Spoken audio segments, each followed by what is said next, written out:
blind bridle to side rolls. That is blind to side rolls on 7 Minotaur in the second race. It is currently 11 minutes to post time.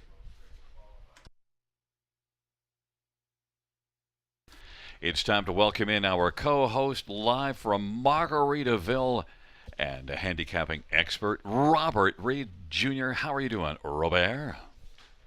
Oh, I'm doing fantastic, Gary. It's Friday, right? We made it to Friday. We got a great weekend ahead of us. Harness racing across the province. I always get excited for the weekends, but it always starts off right here at Grand River Raceway for a fabulous Friday night of harness racing action. 10 dashes, all on the pace this evening. But I mean, I can't wait for race number 5 so we get to see St. Lad's Criminal again. I put that replay out on X, or I still call it Twitter, and many people were commenting on it and saying they're looking forward to see him back in action. Well, it's tonight, race 5, and he's looking to go a perfect 10 for 10 here at the river. He was 8 for 8 last year over the old surface.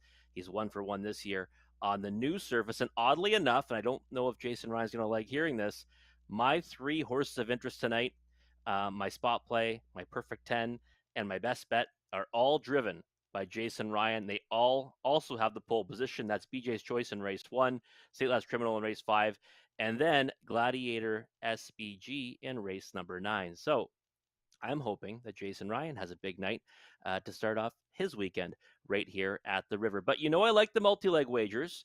And the first one that we'll talk about tonight in just a few moments is that early pick 5, guaranteed pools at $5,000, low takeout 15%. Gary and I always map out some suggested wagers for you, and we'll show you what we like tonight in that sequence in just a few moments.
8 minutes to post to the opening dash here at Grand River Raceway on a fabulous Friday night. And, well, it's time to look at that early pick 5 wager, $5,000 guaranteed pool, 15% low takeout. And there's my ticket. And, kind of just hits me when I'm looking at it that I'm definitely cheering for that rail spot tonight. I knew that my plays of the night were all coming from that spot, but look at that. Right down through the ticket, you see ones. The second most winningest post here at the river over the new surface.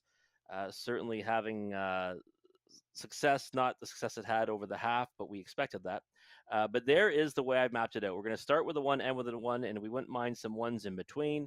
The 1 BJ's Choice in the opening leg is going to be a single for me. And the reason why is that, he raced, I thought he raced really well last time out. Got away 7th off the gate, closed up nicely to be 5th. 56-1 was the mile time, but he was really doing his best work in that second half of that race. And I think with 2 races experience, outside draw in his lifetime debut, now he moves even further down to rail control. Love his chances. 5-2 on the board right now. Don't mind that price either. Race number 2, the 1, 5, and 6, so 3 deep in there. Liking the 2 entrants from the Moreau barn. They raced really well last time. Well, they raced they were fourthly placed last time out. They kind of faded out of it, but both those efforts would probably put them right in contention with the group they're facing tonight. So I like those two to kind of maybe try to control it, maybe 1-2 throughout the mile. Also using the 5 Vogue Blue Chip. That's another Jason Ryan horse. Race number 3, singling up on the 1 At Ease Hanover, and he's one where I was using the 4 LA Sun Control initially, but he was scratched out of that contest. And when I watched the replays of Addie's Hanover and the rivals that he faced that are in this contest today, they weren't even really close to him. He got beat by Crazy World, but he raced fantastic in defeat. He gets reunited with Tyler Moore tonight. I'm more than happy to single the 1 Addie's Hanover in race number 3. Race number 4, the 1, 2, 6 and 7, kind of a wide open looking dash in my opinion. I don't mind the all button there. I try to stay away from it as much as possible, but I will have some tickets that have an all in race number 4 because I think that's where we get our price. And then, of course, in the money leg, just the 1 St. Last Criminal. But you know what? I look at this ticket again. I would also add, I was wondering why the math is off. So the 7 should be in the opening leg as well. I do like the 1 BJ's Choice a lot here as a spot play in the opening dash. The 7 should also be in the opening leg there. So it should be 1-7 to start it off, then the 1-5-6, then just the 1-2-6 and 7. And of course, we are singling the 1 St. Lad's Criminal in the final leg, race number 5, and that makes the ticket $4.80. You can't go against St. Lad's Criminal. He's just been too good, and last time he did something that I've never seen over this surface, or maybe any 5/8 of a mile or a half mile surface for that matter. But let's see what Gary Guy has in store for us tonight. Well, I'm going to spend a little more money and look in that first leg already. I am climbing in with spending some money. Mine are written in the order that I have them as the selection, so that's why you're looking at it in that way. Because the 7 DA Magic Mike is my top one, so I have the 1, 5, 7, and 8, and I kind of like laying them out in that order because then you also get to see what I'm taking on top. In the second race, I'm with the 1, 5, and 6, so Lisbon, Sealster, Vogue Blue Chip, and Stay Cool Hanover. So I'm very much in the same idea with Rob. In fact, we both like the 6 on top. That is his top selection. In race number 3, well, I do have a lot of regard for Addie's Hanover, but I want to add Sporty Bob only because, you know, you got to get some price down somewhere, and Addie's Hanover is probably going to be well backed. And I thought Sporty Bob was really good here 2 races ago and has some gate speed. Just look for another one because you get too much chalk, then it's just not worth it. Race number 4, number 5, Sweet Cheese, and now correction, Voom Voom and then Sweet Cheese, 5 and 6 in there. And note that Anthony Hahn is driving the 6 horse in the 4th race, so I have the 5 and 6.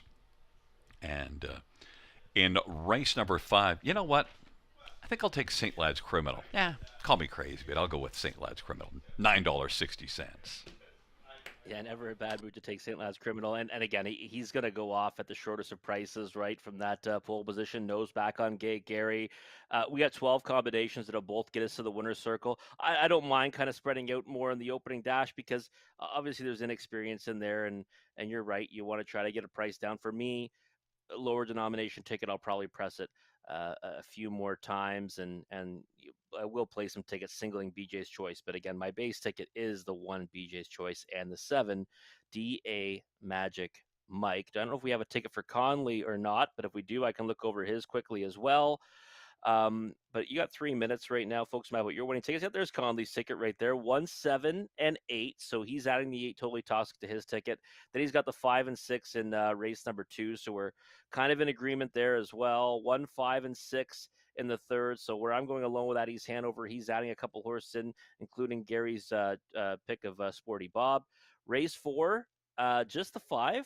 So Voom Voom. That's a race that I kind of thought was wide open. He's going to go alone with Voom Voom.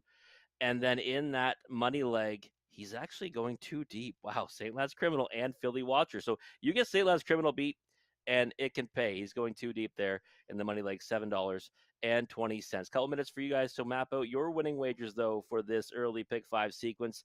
Guaranteed pool, $5,000, low takeout, 15%. We'll come back in just a few minutes to take a closer look at the opening dash.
Field 4, race number 1 is on the track for the post parade.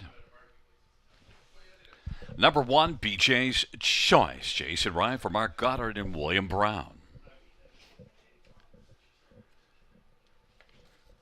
Number 2 is Party Pass Stéphane Leroux for Richard Leroux. And number 3 is scratched. Number 4 is Better Be Early, Louis Craig for Jeffrey Thompson and Laurie Thompson. Number 5 is All-Star Whatchacallit, Brett McDonough for Gord Dancitovic and Bob Dancitovic and Ken Albrecht.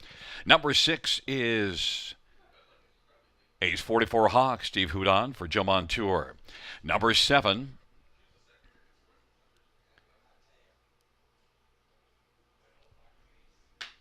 DA Magic Mike, Jay Harris for Sean Stacy and Landmark 16 Racing. Number 8 is Totally Toxic, Travis Henry for Greg McNair, Aaron Waxman and David Jarvis. And number 9 from the trailer post, Private Dance, Austin Sorry for Laura Toscani. It's a field of 8. Race number 1. The 3 is out. Let's get a look at this field. And right away we're going to go down to the inside with Jason Ryan and number 1, BJ's Choice. Your top choice, well, it's had 2 starts. The latter one was a lot better than that first one, Rob, but still has to improve off of that for you to get this one down as your winner. Yeah, I think there's a lot of room for improvement though, Gary, and that's why I like his chances in here. You move down to the pole position. You noted last time it's been the second most winningest post so far here at the River this meet, and I just love the way he finished up last time. You know, he was a long way out of it. He was kind of on a wide drive, and he kind of didn't find his best gear till like maybe the final 16th of a mile, and he was really moving well at the end of it at 44-1, and really took a big step forward, dropped 2 seconds from one start to the next, and just kind of his body language as well was something that I thought improved vastly between start 1 and 2. I think he looks pretty sharp in the track right now. Like the pre-race appearance, and I'm hoping for a big night from Jason Ryan. 7-2 is a price that I'd be more than happy to back him on a win ticket with, but he's also all over my pick fives. Number 7, DA Magic Mike, my top choice, and look, comes in off of a break, but after that break last race, those are some nice following fractions after that. If he can stay flat, he could be a big factor. Yeah, that's the key with him, right? I mean, obviously banking that the 1 is going to take a big step forward off his last 2, especially his latest. But DA Magic Mike, I mean, he made that early break last time, put himself behind the 8 ball. He didn't really, get into contention or anything, but like a 26-3 in the third quarter and a 28-1 on the end of it. So that's a pretty big back half, even on the big track in Mohawk Park, 54-4. He's in against tougher horses there. He gets back to the Bs where he should kind of be better suited to get the best of these types. He was a winner at Flamborough Downs in a victory that would look really good in this spot as well. So again, he's the horse to beat. I recognize that. But Miscue does kind of scare me last time. Needs a flat line, and I thought we'd get better value. I thought there'd be a bigger discrepancy in prices, even money 2-1. I hope it widens it a little bit come post time. Number 8, Totally Toxic, shows enough overall speed, but look, it's still back-to-back 10th place finishes. Drops in class, well, at least comes in from from Mohawk Maidens. Yeah, it faced same race as DA Magic Mike last time. Got beat by that one, even though they one made that miscue. Post kind of deterred me from putting him higher than third as well. Needs to show more, in my opinion. Like no top 3 finishes from 5 starts lifetime, but certainly his speed matches up well against this group. So you got to have him in the exotics, but that's why he missed out on making my pick 5. And a quick thought on All-Star Whatchacallit. Just a horse that I think another one that made a break 2 back, flatline last time. That the effort was decent enough. Finished 4th in the same race that my top pick BJ's Choice is coming out of. So I think he has a reason to improve. But again, for me, bottom end of the exotics. It's a field of 8. Race 1, BJ's Choice, Party Pass on the inside. In the center, Better Be Early, All-Star Whatchacallit, Ace 44 Hawk. On the outside, DA Magic Mike and Totally Toxic. And the second tier, Private Dance. It's a field of 8. Race number 1. Field is in the backstretch, approaching the start. And they're at the start of the rough. An ace 44 Hawk with DA Magic Mike and Totally Toxic and Party Pass on the inside. Better Be Early is fifth away.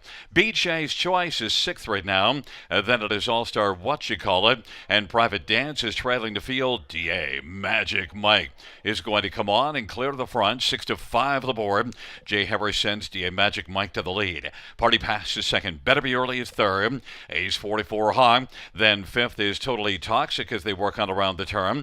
Then BJ's Choice and All-Star What You Call It. And trailing is Private Dance, and they work their way off the turn. They come on towards us. DA Magic Mike in front of Party Pass by a length and a half with Better Be Early racing third. Ace 44 Hawk is fourth, and then Totally Toxic now is going to step to the outside, and BJ's Choice will follow Totally Toxic. All-Star What You Call It. Private Dance is still trailing the field off a 28 opening quarter. They head up to the half, and it is DA Magic Mike leading.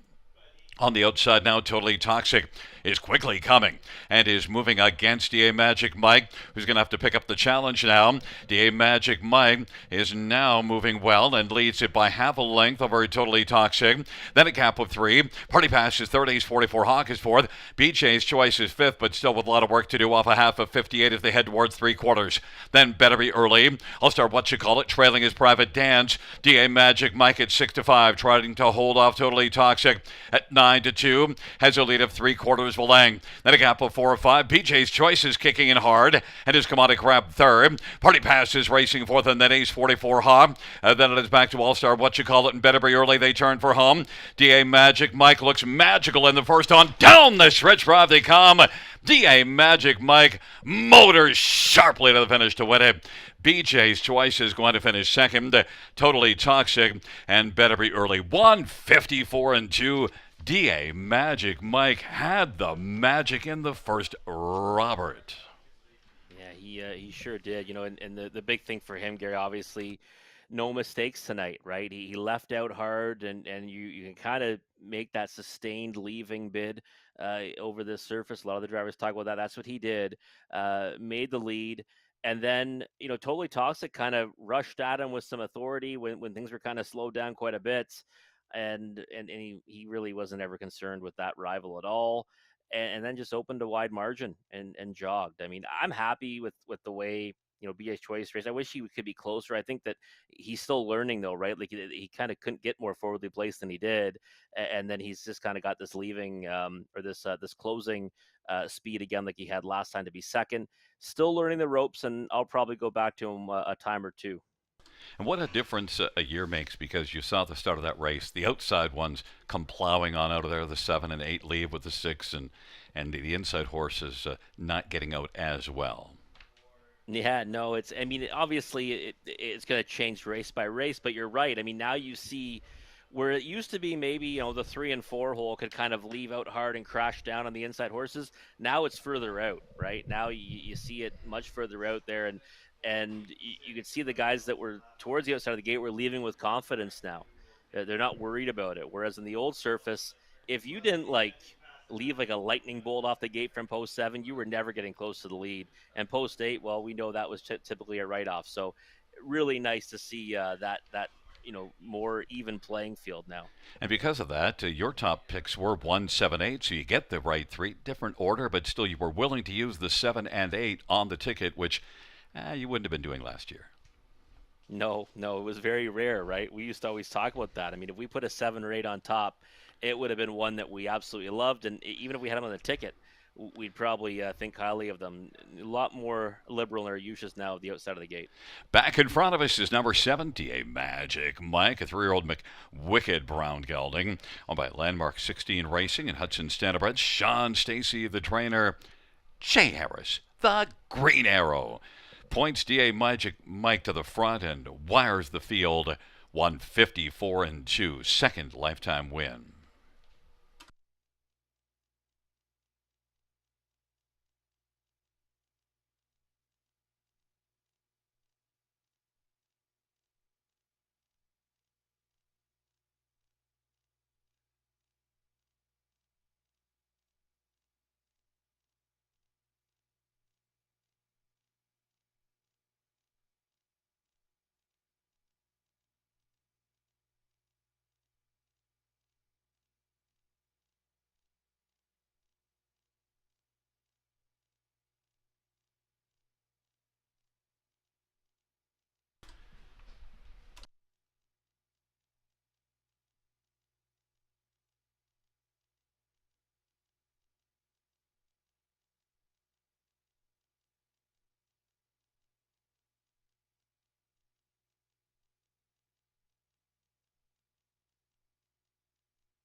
The first race payouts 7. DA Magic Mike 440, 240, and 220. 1 BJ's Choice 260, 220. 8 Totally Toxic 410.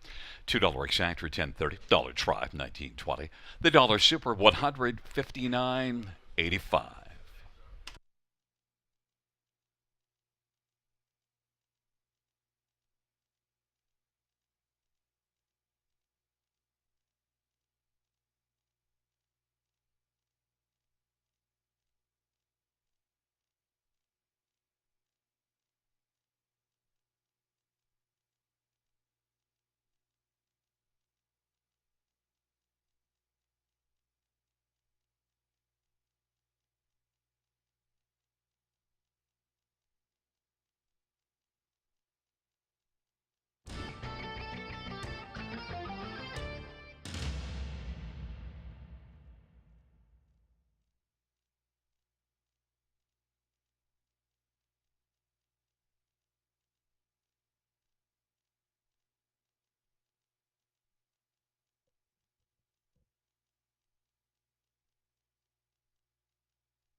The first race order finished from the top. 2-7, scratch 4-6-5-1-3-8. That's 2-7, scratch 4-6-5-1-3-8 in the bottom.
DA Magic Mike, the winner of the opening dash, as the favorite, so many are likely still alive in that early pick 5 wager. But we're going to move on now to the early pick 4, starting right here in race number 2. Pool is guaranteed at $2,500, low takeout 15%. And there's my ticket on the screen there with the 1, 5, and 6 here in the opening leg. And this is kind of a competitive looking race. I do like both the Moreau shippers from Mohawk Park, along with Vogue Blue Chip. So 1, 5, and 6 for me. Just the 1 Addie's Hanover in race 3 because the 4 LA Sun Control is scratched out of that dash. So just a single of the 1 at Ease Hanover in race number 3. And then the 1, 2, 6, and 7 in race 4. Now, I did mention, though, that I'll probably hit the all button on some tickets in there. Play horses for different denominations. So I do think it's kind of a wide open Philly and Mares non-winners of 3,000 last 3 event. I do give the edge to the 7 Wildcat Delight or the 6 Sweet Cheeses. Those are the 2 I like the most in there. But again, it's kind of a wide open affair. So 1, 2, 6, and 7 for me. And then in race number 5, of course, St. Lad's Criminal. From the pole position this time around, nose back on gate second, start back off a layoff. Looking to go a perfect 10 for 10 here in Elora at Grand River. It'll be his 2 for 2, though, over the new surface. $2.40 for a 20-cent ticket is the cost of that one. We'll take a look at Conley's ticket as well. He usually plays it pretty close to his pick 5, just like myself. I usually don't stray too much from my pick 5 to my pick 4 and who I'm using in the legs. He's got the 5 and 6 here in race number 2, then the 1, 5, and 6 in race 3. So he's added 2 horses to go along with the 1 at East Hanover. And race 4, he's singling the 5 Voom Voom, who I don't have on my tickets. I will have on some tickets. I might use the alls on, but I didn't use her this time around. I thought it was kind of a real competitive looking dash, and I just went a different direction. But he's singling the 5 Voom Voom in race number 4. And then the 1 and 3. So he's using Philly Watcher along with St. Lad's Criminal in that money leg. Same cost, $2.40 for a 20-cent wager. So both of our tickets very economical. Might have a chance, for a payout if we get a price down in the legs where we're spreading. But just a minute away to map out your winning wagers for this early pick 4 sequence. Again, the pool's guaranteed $2,500, low takeout 15%. Gary and I will take a closer look at race number 2 after the post break.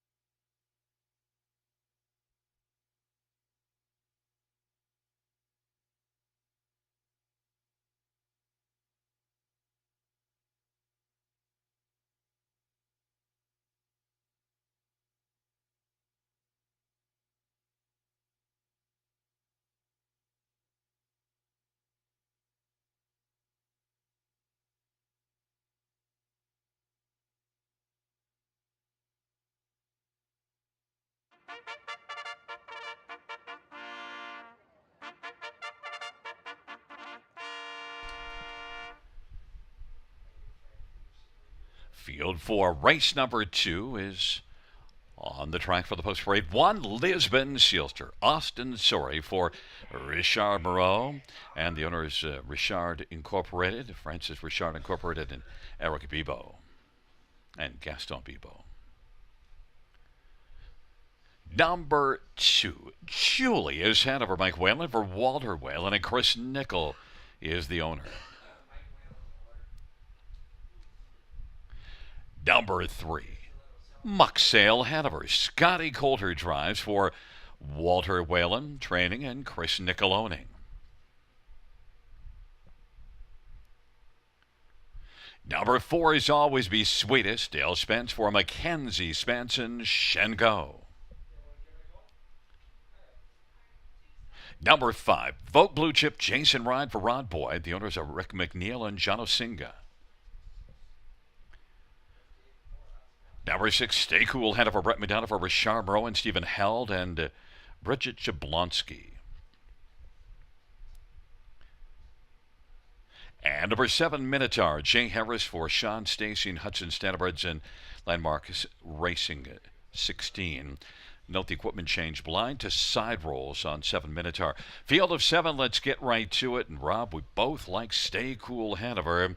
Even though it's not cool outside, we think that Stay Cool Hanover is the cool choice in here. 2-1, your top one. Yeah, I think he's the cool choice in here, Gary. Last time out, it took a lot of support in hours and went at Mohawk Park, got to the lead on the backside. James McDonald's choice in the race as well. It looked like things were going okay for him, even though a little bit of a fast middle half there for him. He faded back to eighth though. Like I thought he would have performed much better. But you go back to the start before that, and he only misses by a head to Lotto Max, who raced incredibly well in his lifetime debut on that occasion. So I looked at it and said, you know what, we got two Moreau horses in this race that both, probably could have raced better on June 11th. And sometime Barnes can, kind of have their off nights as well. So just hoping that they can both rebound. That's the 6 Cool Hanover, and the one Lisbon Sealster can rebound with better efforts tonight. I think that they have both shown more than what their most recent outing indicates. And I'm hoping we see them maybe control this throughout. They both have early foot off the gate. And I mean, I wouldn't be surprised to see them kind of line up 1-2. And Lisbon Sealster, the other Morrow horse, we both used for second. Again, as you mentioned, looking for a bounce back. What about that start in the grassroots at London? That looks like a decent enough mile. Yeah, I was actually fond of that one. In that dash, I was there. It's Camelot Classic night, and I think I had Lisbon Sealster picked for second to Chalk Hanover, and ended up finishing third at 11-1. Was a decent enough effort, but then the one after that was a pretty big drop off. That's why I think if you look at the form, the more consistent form you saw before that with those two third place finishes. If we come back to that tonight, Lisbon Sealster can be right there at the wire, just like his stablemate, Stay Cool Hanover. That's why, I know you went the same two in your top two.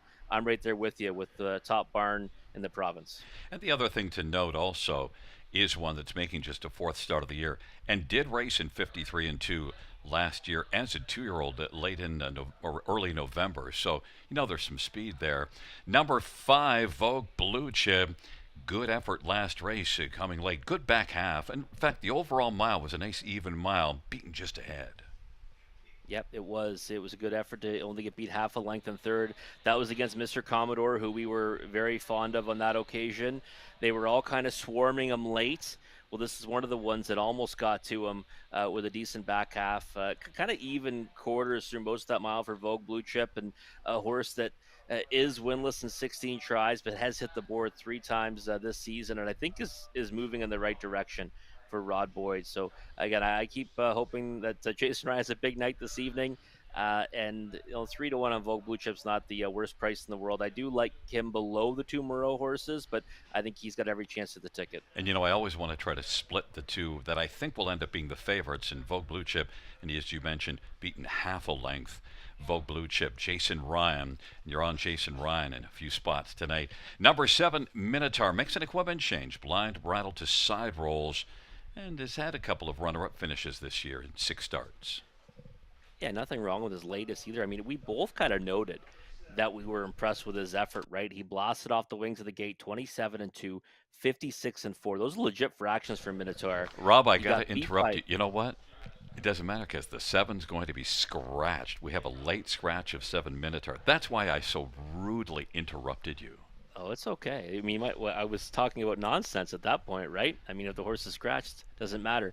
But it takes away the opportunity. What I wanted to say was a 7-7 double, right? 7-7 double, both in the Stacy barn, but it wasn't meant to be with Minotaur getting scratched. I got a question. Would that be the first time ever on this show that you've been caught talking nonsense? No, No. it's been probably several times. You probably have a counter in that announcer's booth somewhere. We all will be. Look, so now where do you go to the superfecta? It's a good question. You know what? I kind of like Julius Hanover maybe for a piece in here. He's a horse that I've been putting on the bottom end of supers and tries. He moves to the inside of the gates. He's again no top 2 finishes, but he does have those thirds, and he's a horse that kind of lurks around for a piece at the end of the mile. So, Gary, we always talk about it. If it runs out all favorites, you don't really want to have the ticket anyways, right? So you've got to try to put some kind of value on there. He's 13-1, second longest price on the board right now. Maybe put him in the bottom end of the try and super. I might have been willing to go to Always Be Sweetest, even though you see only one top three in 15 starts. The top three came here last time out from the trailer post, was 13 lengths back at the quarter, and wound up being beaten only two. Yeah, step in the right direction, right? I mean, like you said, 0 for 14 before that, but now you see an effort that jumps off the page. Sometimes they can build off that. And 14-1 and always be sweetest. I actually thought that one would take more support in the stash. Well, we'll see how it unfolds, but right now we both think that Stay Cool Hanover, who is a hot price, 6 to 5 of the board, is the one to beat. It's Lisbon Sealster, Julius Hanover on the inside. In the center, Muxell Hanover, always be sweetest, and to the outside, Vogue, Blue Chip, and Stay Cool Hanover. It's a field of six for the second dash on a fabulous Friday night as we are gathered at the river. Field of six for the second race. Into the backstretch, maiden pacers nearing the start.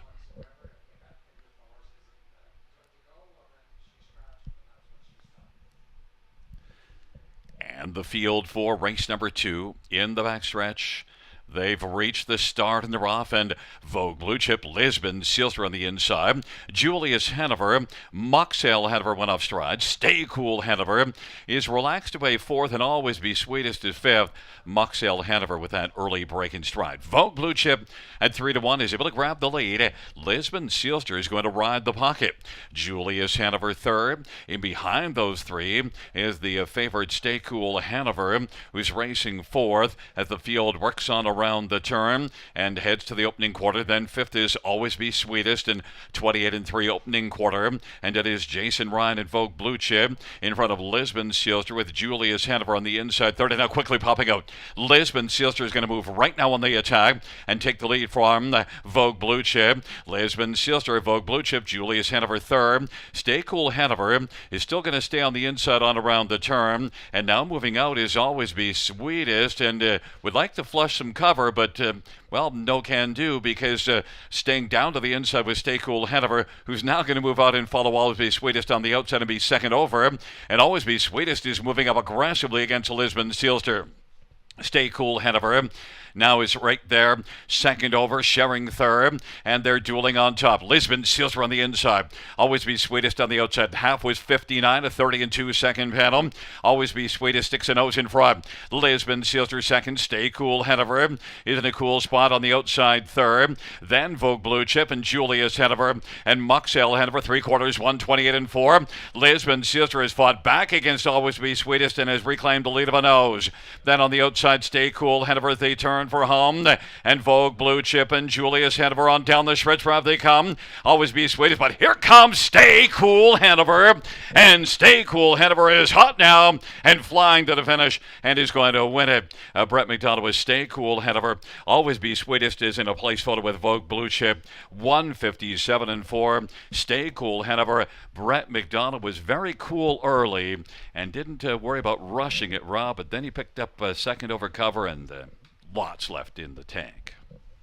Yeah, as soon as he flipped the switch, Stay Cool Hanover was gone on them. And that was the rebound effort we were kind of expecting, right, Gary? I mean, two really strong starts at Mohawk Park for this one, then kind of one that probably should have been better last time out. And then tonight, perfect drive by Brett McDonald, puts him on second over cover, and again, just really kept him brave until he unleashed him in the stretch. Cannot believe the price went up to 9-5. Not the favorite, right? I mean, 8-1 morning line. We both knew that was probably going to be much lower come post time, but I fully expected Stay Cool Hanover to be the favorite. 9-5 is a nice win price on him. Yeah, the late money came on Lisbon Sealster, and still 9-5. It was the favorite through so much of the betting cycle. But what I really love there is Brett McDonald. Normally, you know, if you're on that horse, you probably come out first up, and he said, no, why don't you go and I'll follow you, and that was the path. Yeah, that was there was some patience there, and you can do that right in a 6-horse field. You can kind of be a little more patient because there's less, room for you to kind of get into trouble, right? Always Be Sweetest, by the way, the horse that you kind of mentioned for a price play somewhere in the ticket. Race fantastic, first over. I saw Dale Spence looking over at Austin Sorey when they were kind of nose to nose there. I wonder what if there was any words exchanged or not, but they were kind of just lined up racing as a team into the stretch, and I thought that Lisbon Sealster would fight back, but Always Be Sweetest actually kind of just forged his way up for the place spot at 18 to 1. That's going to put some value on the ticket. Yeah, and the only reason not to like him is that last race, that good race, is the only one you see on the page, and that was the only top three in 15. So now puts them together back to back. Yeah, that's a big reason to maybe look at that one for next time. Right now, you see a couple of nice efforts back to back, and moving in the right direction for Team Spence. So Always Be Sweetest just made my watch list. Back in the front of us, number 6, Stay Cool Hanover. 3-year-old Stay Hungry, Bay Gelding, owned by Stephen Held and Bridget Jablonski. Richard Moreau, the trainer. Brett McDonald is the winning driver. First win for Stay Cool Hanover, 157-4.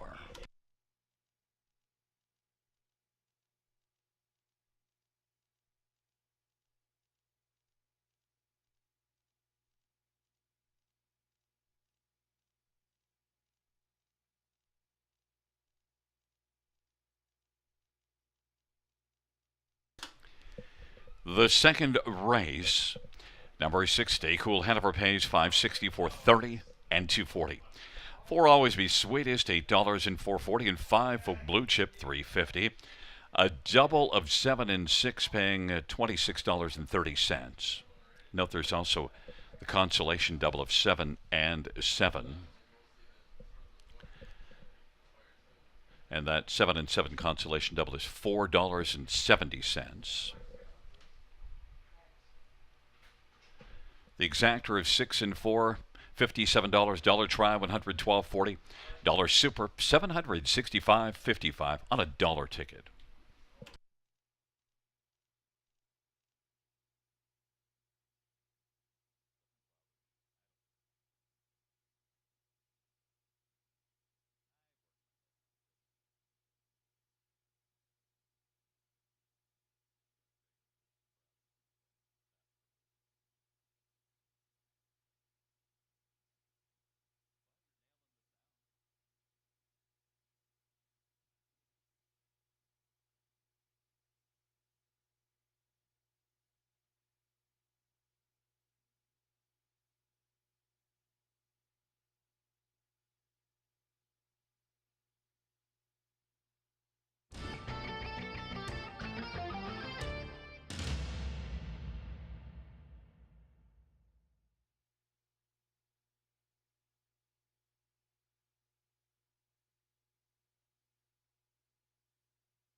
The second race order finished from the top. 4, 5, 6, 2, 3, 1. That's 4, 5, 6, 2, 3, 1. Scratch on the bottom.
Field 4, race number 3, entering the track for the post parade. Horses and geldings on the pace. Purse of $8,800 and scratched is number 4, LA Sun Control, a field of 6. On post parade, number 1, At Ease Hanover. Child Moore for Ian Moore. The owners are Dr. Ian Moore and Gord McComb and Bolton Farms and James Millier. Number 2 is Highland Hot Sauce. Scott Kohler for Michelle Bowen. Number 3, Control the Smile. Jason Ride for Brent Dunbar and Dorothy Dunbar. 4 is scratched. Number 5 is Sporty Bob. It's Travis Henry for Robert Kyle Fellows in M&S Racing. Number 6, Arts Alive. It's Jay Harris for Dwayne Marfisi and David Jarvis and William Cece and Henson Wong. And number 7 is PL Quicksand. Austin Sorry for Matt Dupuis. Field of 6, race number 3. Let's get right to your pick here, and I'll tell you, Addie's Hanover is one that really got our attention June the 7th, and then last race, even though not getting a victory, it was a pretty substantial effort. Stepping up in class, right, Gary? And that's what I love about it, is that he won so easily in non-winners of 2 on June the 7th. Absolutely crushed his competition at 40 cents to the dollar. Stepped up against what was a pretty deep field for non-winners of 3, and he went a long way on the lead from post 6 before getting run down by a determined Crazy World. Paced his own mile in 53 and 4. Huge opening quarter 27 and 1, and then that big third quarter 27 and 3.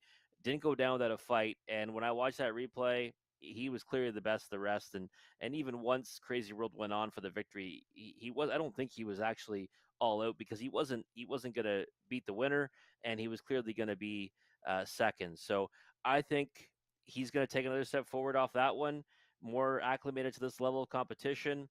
Reunited with Tyler Moore ticks a lot of boxes for me.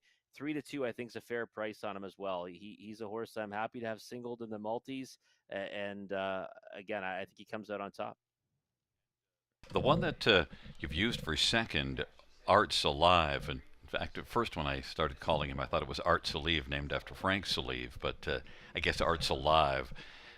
The Announcers Union, we like to stick together. 4 wins on the year, and also an impressive win here, June the 7th. Well, listen, I mean, Frank Salive's the voice of my childhood, so, I'm okay with that too. But I agree with you. I think it's Arts Alive. And, he's a horse that, 2 starts back, we said if he gets forwardly placed, ever gets a 2-hole trip, he's dangerous. Well, guess what? He got a 2-hole trip, and he absolutely, went past the pace setter in the final strides at 3-1. Good effort. But you look at all of his wins, he's either on the engine or he's in the 2-hole, at least in recent form. Anyways, last time out, didn't get away in one of those spots, had to go overland for a bit, and it just wasn't going to work out. He ended up fading back to 5th. I think that, again, if he gets into the right position, he's dangerous. I just could not put him ahead of Addie's Hanover. I just thought that the difference between the two of them last time, and just the direction they're headed, is a pretty wide margin. So I love Addie's Hanover in here, but I've got Arts Alive with my main player underneath, but he's taking all the support for second at 4-1. I thought maybe Sporty Bob might take that, but it's coming in the direction of Arts Alive right now. I threw in Sporty Bob as my second choice and used this one on the pick 5, just trying to find a way to not get a chalk on top. And yeah, really, Addie's Hanover was just so good. But Sporty Bob, that was a good effort here, June 7th. Yeah, last time out really didn't have much of a chance, right? Got away 4th, got shuffled back. Was never really able to get back into it after that, but his back half's 56 and 2. Can't do much better than that, so you can't really expect him to have done better than where he finished. You're right. The start before that, a long way on the lead before getting picked off by Arts Alive. I thought that Arts Alive was moving much better of the two of them, obviously, at the end of that mile. But Sporty Bob's more than capable of rebounding with a better effort here. And you could make the argument that he is the value on the toe board right now at 8-1. And a quick thought on PL Quicksand. Just, a horse that I think should be, in the mix, and he should be more than competitive against this group. He's got to work from the uttermost post in the contest, which is now post 6, so it's not as bad. Again, I can't put him ahead of Addie's Hanover, but I do think he can make his way into the bottom end of the Triers Super. It is a field of 6 for the third. Addie's Hanover, Highland Hot Sauce on the inside. In the center, Control the Smile, Sporty Bob to the outside, Arts Alive, and PL Quicksand. Field of 6. Race number 3. They're moving towards the start. The third race on a fabulous Friday night at the river. They're all up on the gate. They're at the start of the rough, and blasting out early comes Arts Alive, who's alive early, and also Sporty Bob, PL Quicksand, Addie's Hanover on the inside, racing 4th, and Highland Hot Sauce, and Control the Smile is 6th. But Arts Alive at 5-1 with the lead. PL Quicksand continues on the outside. Sporty Bob is right there in a sporty spot on the inside third, about 2.5 lengths in front of Addie's Hanover. Then it is Highland Hot Sauce and Control the Smile. And the field worked past that opening quarter at 25-4. And PL Quicksand not moving in quicksand early. Now up and driving, Arts Alive is going to reclaim the lead. Arts Alive, PL Quicksand is second. Sporty Bob watching those two and racing on the inside third. Addie's Hanover has some speed to come after and is racing fourth, about 5 lengths off the lead. Then Highland Hot Sauce and Control the Smile. Halftime off that 25-4 opening quarter.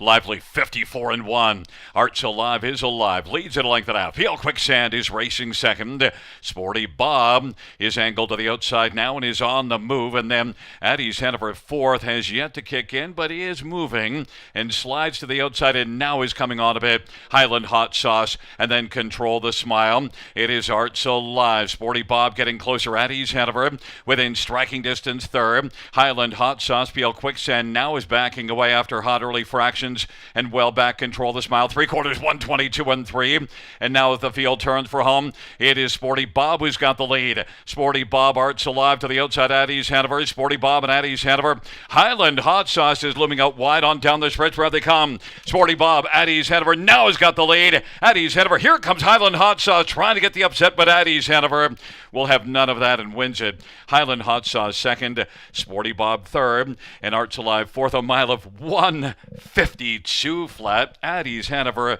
well, we thought last week a mile of 53-4 was pretty good for Addie's Hanover. Let's go almost 2 seconds faster. And also a nice patient drive by Tyler Moore, Rob.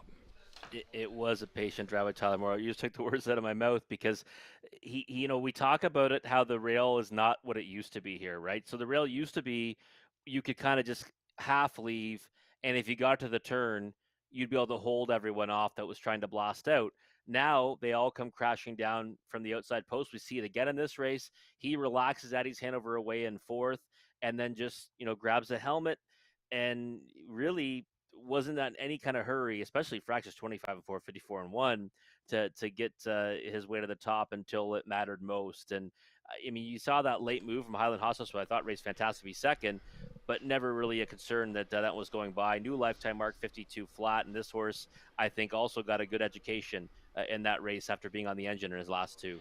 I think also you're seeing, as we've had a lot of water on this track and it's tightening down as we're getting more racing over it, horses coming off the last turn can close a little more effectively than they did in the first few days. Yeah, absolutely. And it's one of those things too where it's nice because how many times, Gary, over the course of the season will we say, "Oh, front end bias tonight. You got to play the front enders." It hasn't been like that. We've seen horses where you got to be like near the top or somewhere in the vicinity of the engine, but it hasn't been like it was last year where we'd be saying if you don't have the horse on top, really you're not going to have much of a chance in here. So really refreshing to see this surface play out so fairly and horses be able to go trips like we just saw and prevail. And a mile of 52 as the speed keeps showing up here. And back in front of us is number 1, At Ease Hanover. At Ease Hanover is a 3-year-old Stay Hungry brown colt owned by Dr. Ian Moore and Gordon McComb and also Bolton Farms and James Millier. Ian Moore is the trainer. Tyler Moore is the winning driver. It's the second win this year, third lifetime, At Ease Hanover and Tyler Moore.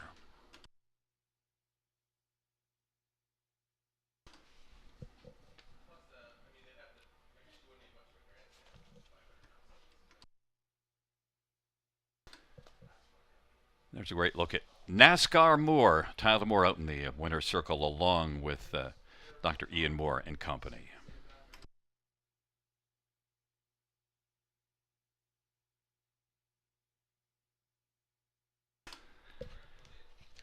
Third race payouts. 1 At Ease Hanover. 240, 210, 210, 2 Highland Hot Sauce. 733 50. 5 Sporty Bob, 260. $2 exactor, $17.50. Dollar Try, $22.45. Dollar Supra, $42.25.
The third race order finish from the top. So 1, 2, 5 scratch, 3, 4, 6. That's 1, 2, 5 scratch, 3, 4, 6 on the bottom.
Field for the fourth race, entering the track for the post parade. Field of 7 pacing fillies and mares. Purse of $6,500. One broken. Travis Henry for Mary Ratchford.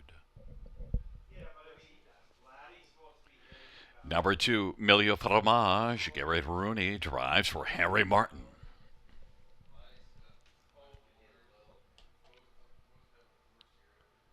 Don't see 3-4 next. Number 4 is Cozy Up. Jason Ryan for John Kennedy and Rick Ryer. Found him. We'll go back to 3. 3 is Cheddar's Delight. Austin Sorry for Bud Sinclair and Lindsay Sinclair and Linda Richardson. Number 5, Voom Voom. Jay Harris for Dwayne Marfisi and Roy Sproxton and Habsing Dillon, Daryl Kaplan and Green and Gold Limited. Number 6, Sweet Cheeses. It's Anthony Hahn for Catherine Cochran and Stephen Bastard. And 7, Wildcat Delight. Brett McDonald for Ron McDonald and Blue Shoe Investments. Field of 7, race number 4. Let's get a look at this field. And we'll start with number 6, Sweet Cheeses. Anthony Hahn with the drive. And, well, Sweet Cheeses was racing really well at London. The last race didn't work out as well here, but still, we're both willing to go to this one on top. And so are the fans, Rob. Yeah, you know what's interesting, Gary? Last time, I originally, you look at the program, and I said, okay, well, she just didn't have it last time.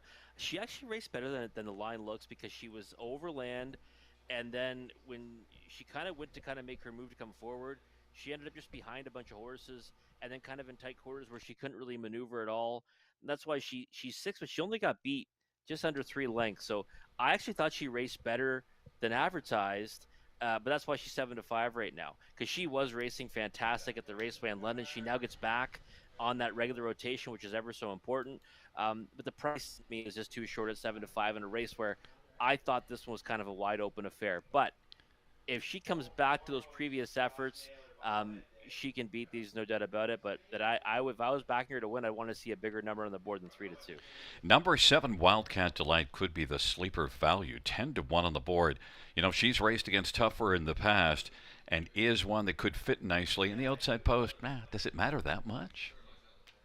I don't think it matters. And you said it right. She's got that back class, 29 wins, almost double the earnings of anyone else in the race was $204,000. I don't think the post matters as much, obviously, the new service or for a horse like Wildcat Delight, because she's a versatile type. She can take care on the outside. She can come from off the pace. And her last 2 weren't that great. Last time she did have a little bit of pace in the end of her mile, 28-1. And I thought that, with a better trip, she could have done better than that 4th place finish. But that victory and that 2nd place finish at the Raceway in London, they were both great. And she gets reunited with her primary driver, Brett McDonald. So that's where I'd be going right now as a win ticket, 10-1. I toyed with putting her on top. I didn't think she would hold to the morning line, but she is right now, double digits, which I think is insane value. I like her chances in here. No value in one broken, 5-2 on the board. I wasn't with you last time out. You liked broken a little bit. I wanted to see a start. We got to see a good closing effort for broken, now the inside.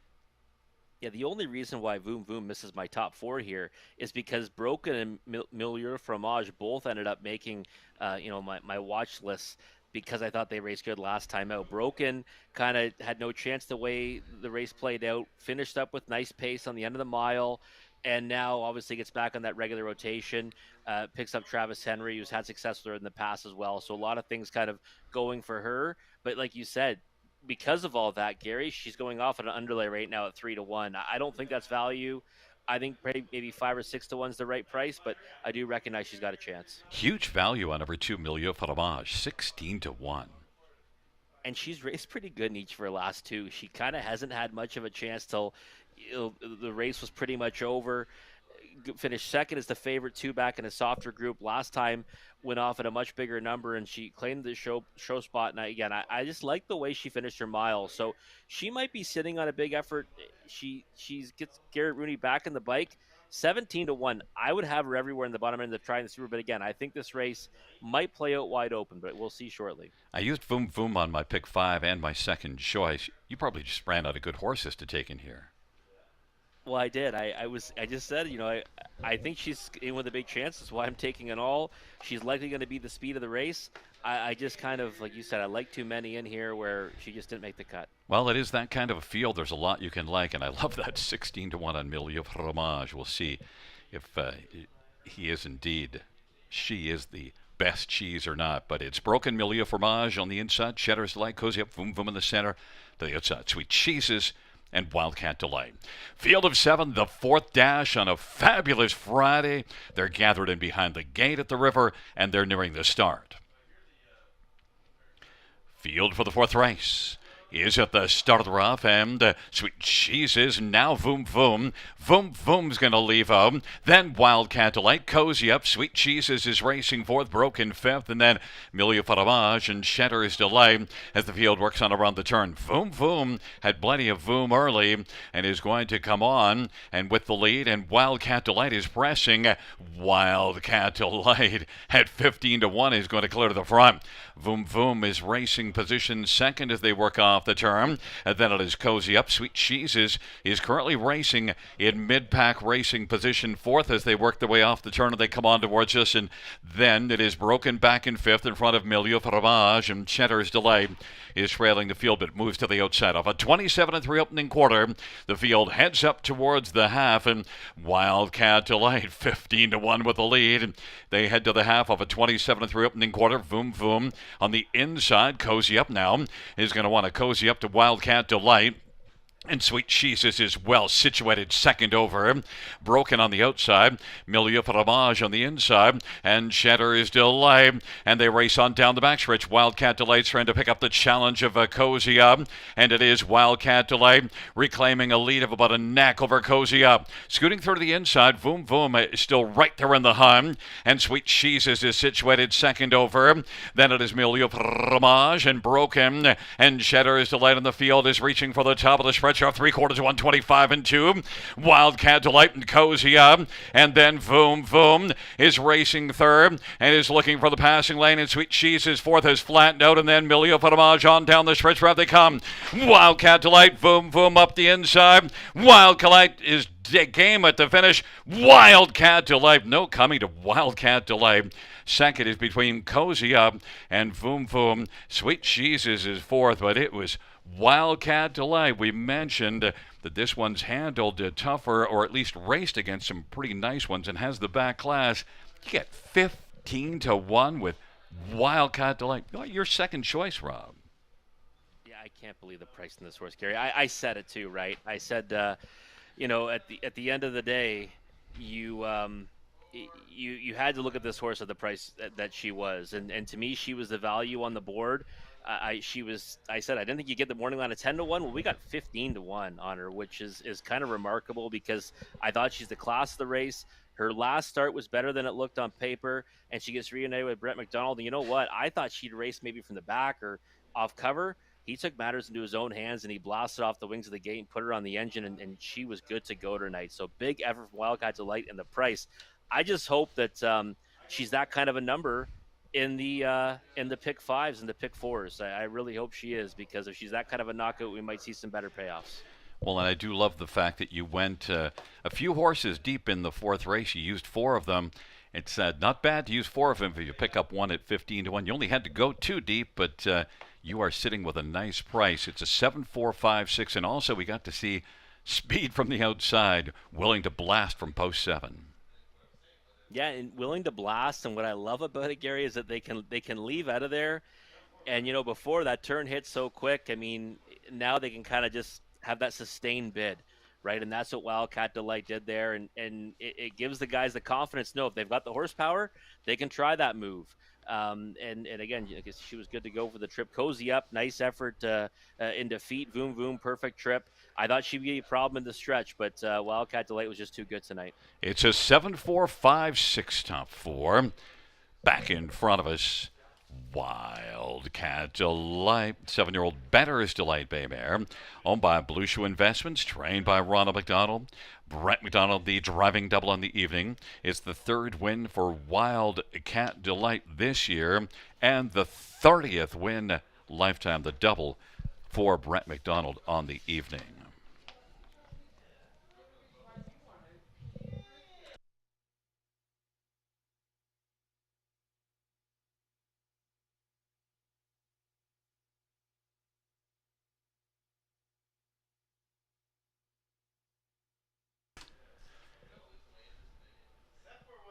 The fourth race payout, 7 Wildcat Delight, 33.60, 9.70 and $5, and 4 Cozy up, $4, 3.55, Voom Voom, 3.80.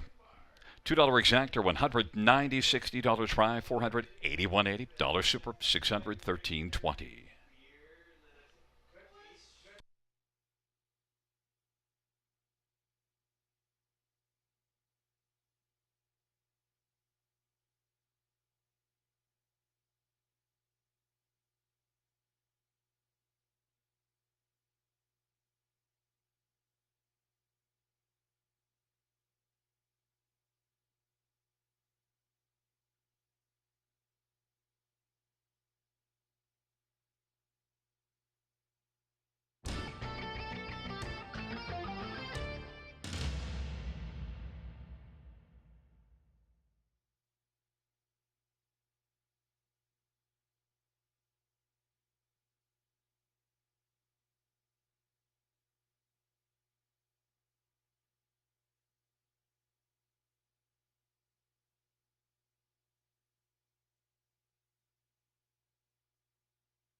The fourth race, order of finish from the top, 6572341. That's 6572341 on the bottom.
Field on post parade for the fifth race.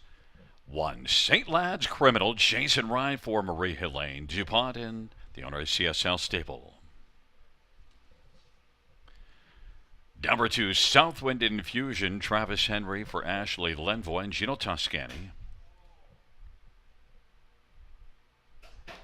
And 3's Philly Watcher, Garrett Rennie for Troy Cochran and Susan Mix.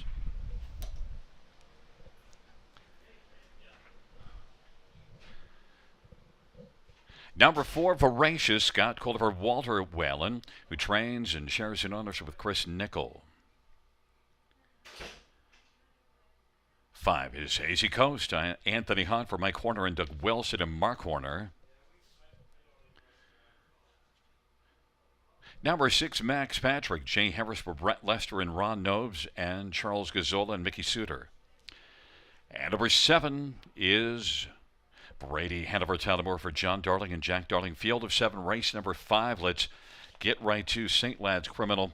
Now has dropped on the tote board to where I expected him to be earlier on, 1 to 5 on the board. Rob, we don't even know where the bottom is yet because although last race 53 and 4, what we saw last summer 52 and 3 on the half-mile track here, St. Lad's Criminal just getting rolling this year. It'll be interesting to find out where the bottom is. Yeah, it will be. And I mean, he's still got tons of classes to work his way up the class ladder. He's only made $32,000 with those 9 victories. So that's the good news about a horse like him is that he keeps winning, but he still has lots of room to move up the non-winners of lifetime classes. Last time out, Gary, he did something we've never seen before, right? I mean, it was almost it was unbelievable. Every time I watch that replay, I keep thinking maybe he's not going to do it that time, and he always does, oddly enough. He just was so good in that victory, delivering at 40 cents to the dollar, and Jason Ryan was never concerned.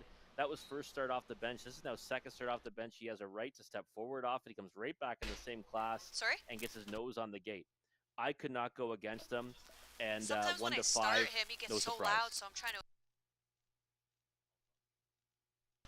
And, the thing, too, about St. Lad's Criminal and the line, that last race, it doesn't show how wide he was on that final turn as well, so that's the thing to note. Look, if you have Brady Hanover on a pick 5, you would love to see something go wrong for St. Lad's Criminal, and it is your second choice.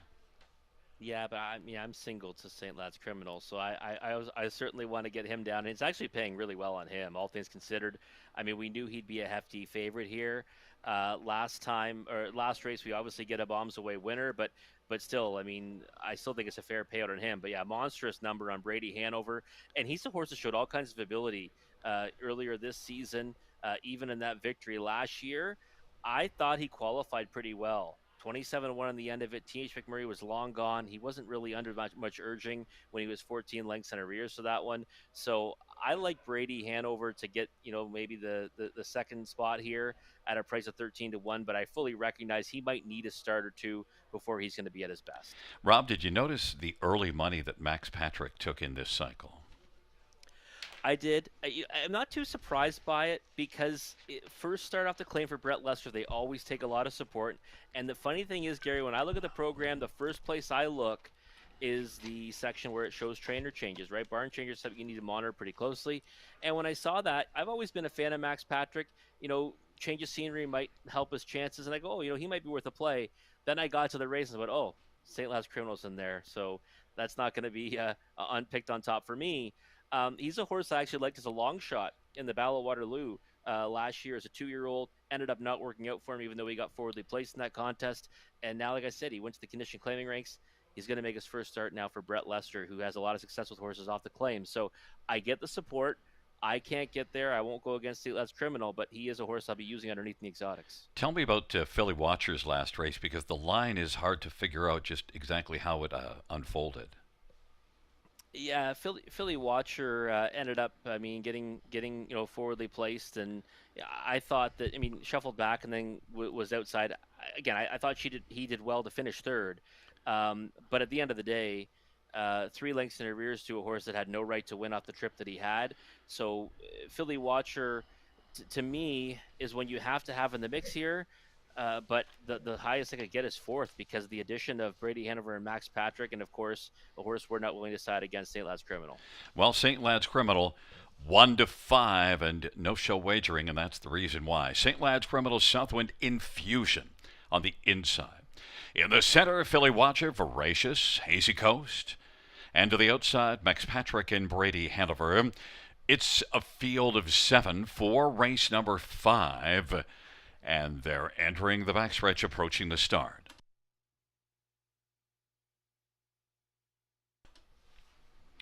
Field for the 5th race. In position. There at the start of the rough, Voracious will leave with Philly Watcher. On the outside, Max Patrick. St. Lad's Criminal on the inside is sharing third, and now is third as Max Patrick is racing fourth. Then Southwind Infusion, Hazy Coast, and Brady Hanover is trailing the field. Philly Watcher, the one we're watching on the lead right now, 22-1, and has a lead of about 3 lengths over Voracious.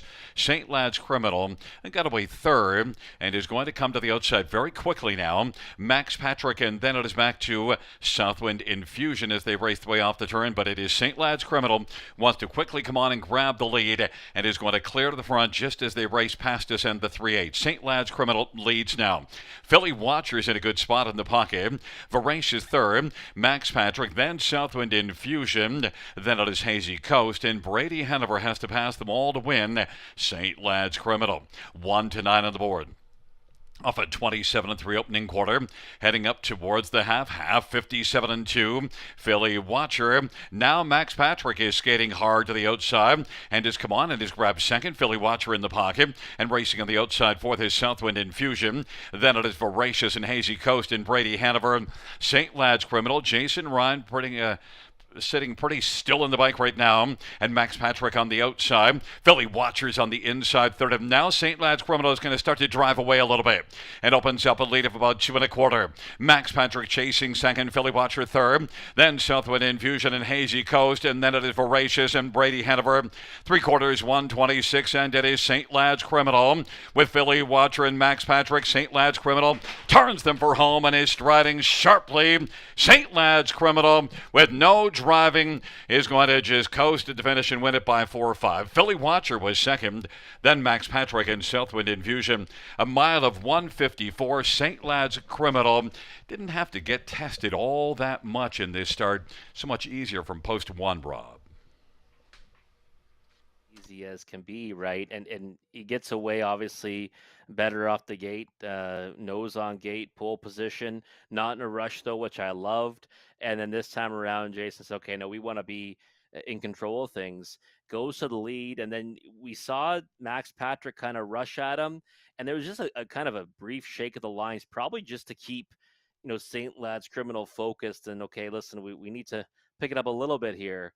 But then after that, he was under a hard hold until a couple tip taps in mid stretch where he took off. I mean, he got out just a little bit, and he literally took off Jason Ryan there in the stretch. Special animal, now a perfect 10 for 10 here at the river. Pleasure to watch him, Gary? Absolutely, and just the way he does it without really a lot of work. So I'm still interested to see where he is the bottom with St. Lad's Criminal. But you know what was nice? Philly Watcher. You see those front end efforts. And last race got shuffled. So Garrett Rooney says, "I'm not going to worry about." Getting shuffled in this one, or at least shuffled any further back than the pocket behind St. Lad's Criminal. Yeah, no, it was kind of the goal was to be in the pocket behind St. Lad's Criminal, and then ends up maintaining his position. I certainly did not give him enough credit for the effort last time. You're right, got shuffled back, then was overland. I thought maybe could have came out on top, or at least been second to St. Lad's Criminal on that occasion. But this time does exactly that at 22-1 with an inflated, odds. And I've just loved Garrett Rooney's overall driving ability. I think he does a lot of things right on the track. He's having a career season. Honestly, watching him at the raceway and then take over the top spot there. It's been amazing to see. Great guy too. Always, kind to do interviews and stuff when I'm doing the broadcast live at events. So happy to see him have success. By the way, you know what? St. Lad's Criminal. I almost think there should be he should have like an entrance or a winner's circle theme. Smooth Criminal. right? By Michael Jackson. That's his theme song. He's a smooth criminal. 13625, the top five back in front of us. St. Lad's criminal 4-year-old Control the Moment. Brown gelding, owned by CSL Stables, trained by Marie-Helene Dupont. Jason Ryan, victorious. St. Lad's criminal, 2 for 2 this year. It is now 10 consecutive wins at Grand River for St. Lad's criminal. Loves it here. Out trackside for that fifth race winner's photo, we have the Horsepower Group. Thanks to Innova Power Team for joining us this evening.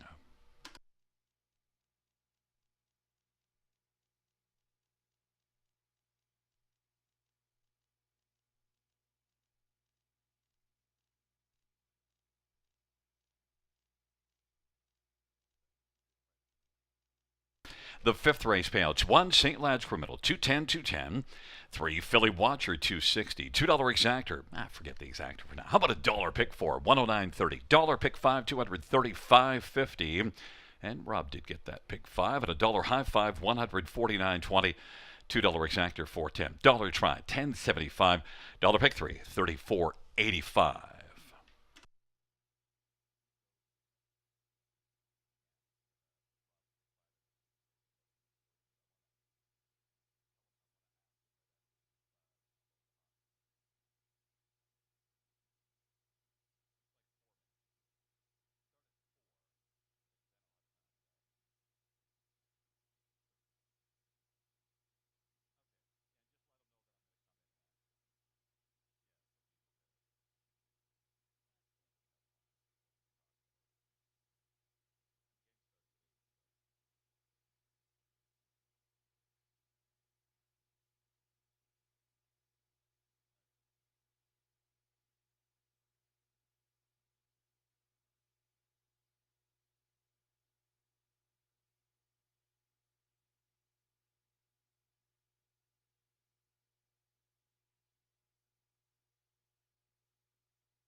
The fifth race order finish from the top down to 142.7536. That's 142-7536 on the bottom.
Just saw a great shot of the beautiful Aurora sky. I'm a sucker for the Aurora sky. Brought to you by our wonderful broadcast team here at Grand River Raceway. Well, St. Lad's Criminal, much the best in race number 5. Decent return. It was $240 and change for a dollar ticket for that early pick 5. Happy to get that one down. And now we're going to try to get down the late pick 5, starting right here in race number 6. Just the 1 and 2, Duchesne, and the 2, Carson Scuda in the opening leg. Very competitive looking dash, though, top to bottom. Just too deep, though, because we're going to spread elsewhere. 1, 4, 6, and 7 in race number 7, which kind of looks like a wide open event for Fillion Mares on the pace. The 1 and 2 in race number 8, that's a claiming handicap. Love the way Dial Me Up race last time. A Disruptor just gave it up late, so we're going to go with both of those ones in race number 8. Singling up on the 1, my best bet, Gladiator SBG. Same connections as St. Lad's Criminal in race number 9. Last time got shuffled back a little bit. Got caught behind a horse that kind of stopped, had to shift to the passing lane, and by that time, a little too late to catch Onyx Bavino. So we're going to give him the edge tonight in race number 9. And the 1, 4, 7, and 8 in the finale lean towards the 1 serial killer, but those condition claiming events sometimes can bring home a price. So 1, 4, 7, and 8 for a $12.80 ticket in this late pick 5. And by the way, I noticed it says Twitter at Robert Reed Jr. Did you get the memo that they've changed their name? I just wasn't sure if you knew that. Oh, there's, by the way, forget that. Fill us in about Conley's ticket. Well, no, so I still call it Twitter. It is X now, right? But I mean, most people still will know what we're talking about, Gary. 1, 6, and 7 for Conley here in the opening leg. Just the 7. Waiting on a woman in race number 7. Singling the 1, Dial Me Up in race 8. Too deep. He does have my single of the 1 Gladiator SPG, but he's using the 7 Onyx Bavino, who got the better of that one last time. 1, 4, and 6 in the finale. $3.60. But yes, Gary, it is X now.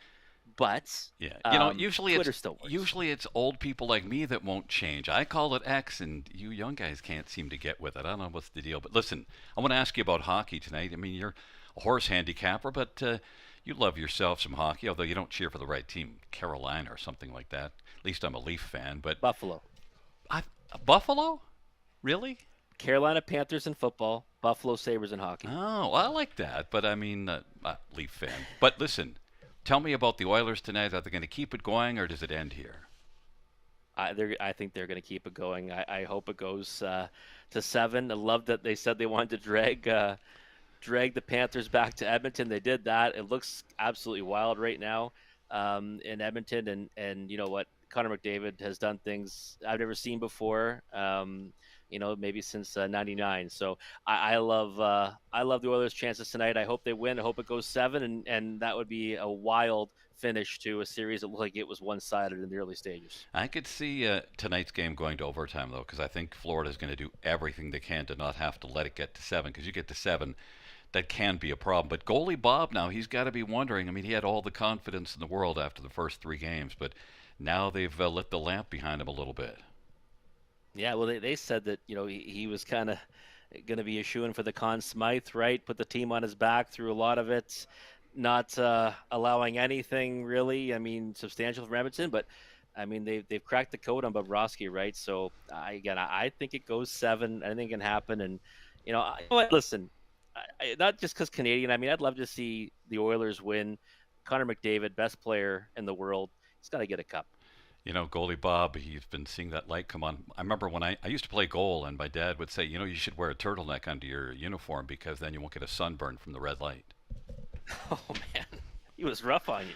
Well, a little tough love. We see we have the field for race number 6 entering the track for the post parade. We'll be back with Rob in a moment after the parade.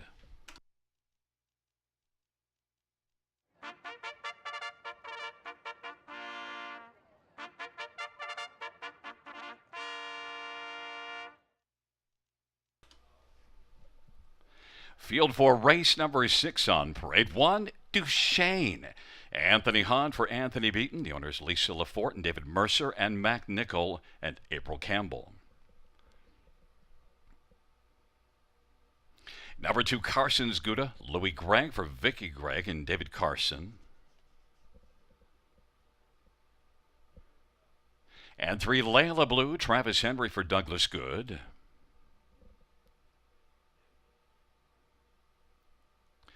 For Stonebridge Drama, Austin Sorry for Jared Mann and Allison Hepburn and Sean Brisebois.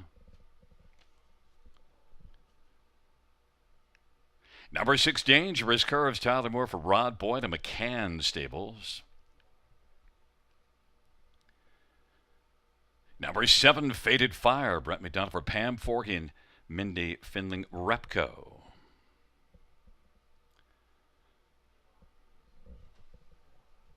Number 8 is Sports Duchess, Scott Kohler for Gerard Demers and Sean Brisebois.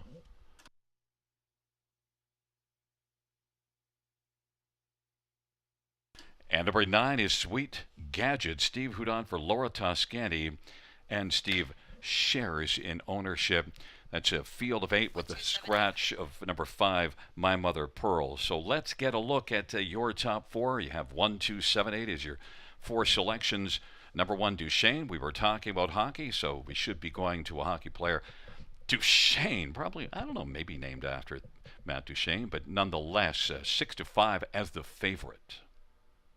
Yeah, it was hard for me to go against this one on top, Gary. You're coming from Mohawk Park, and the efforts don't look all that great recently, right? No better than 8th in her last 3.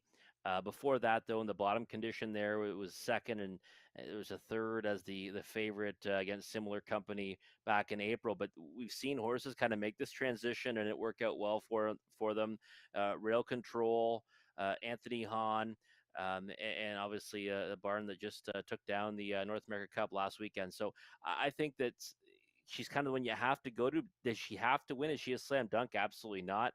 But for me, she was tough to go against on top. Well, not tough for me to go. Oh, I shouldn't say. I went to Carson's Good on top, but I know the smarter thing to do is Duchesne. But at 3-2, I didn't feel like being smart. No, I don't mind Carson's Gouda at all in here. I mean, 7-1's a juicy price on this mare.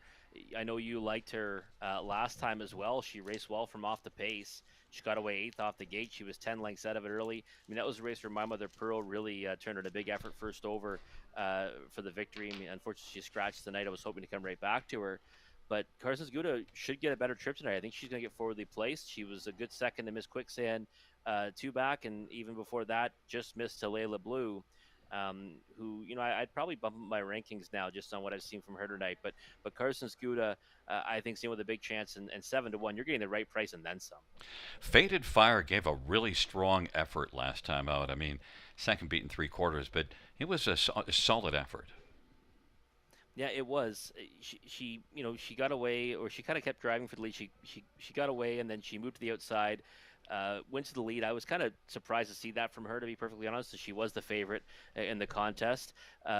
Went pretty big numbers in the middle panels of that race, and really just got beat by a horse that turned in a monstrous performance, My Mother Pearl. I mean, I was really happy with that effort, with the trip she got. I thought that she wasn't going to be able to prevail.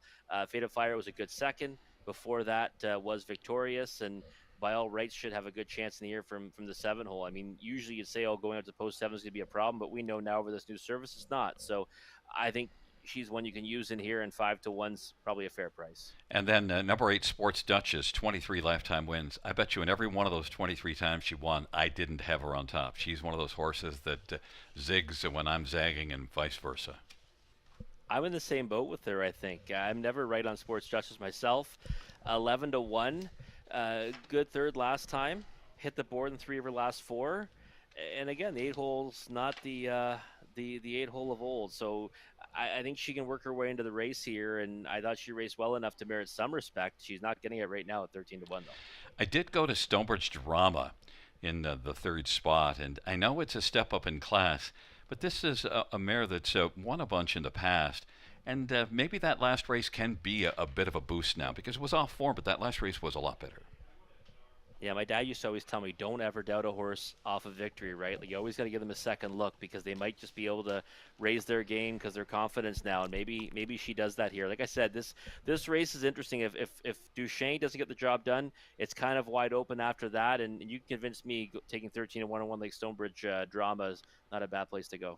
Well, it is Duchesne with Carson's Gouda on the inside. In the center, Layla Blue, Stonebridge Drama, Dangerous Curves in the center. To the outside, Faded Fire, Sports Duchess, the second here, Sweet Gadgets. Field of 8, race number 6. And the field for the 6th race has reached the start and they're off. Dangerous Curves is going to come blasting out. Faded Fire leaves well. Layla Blue is third away.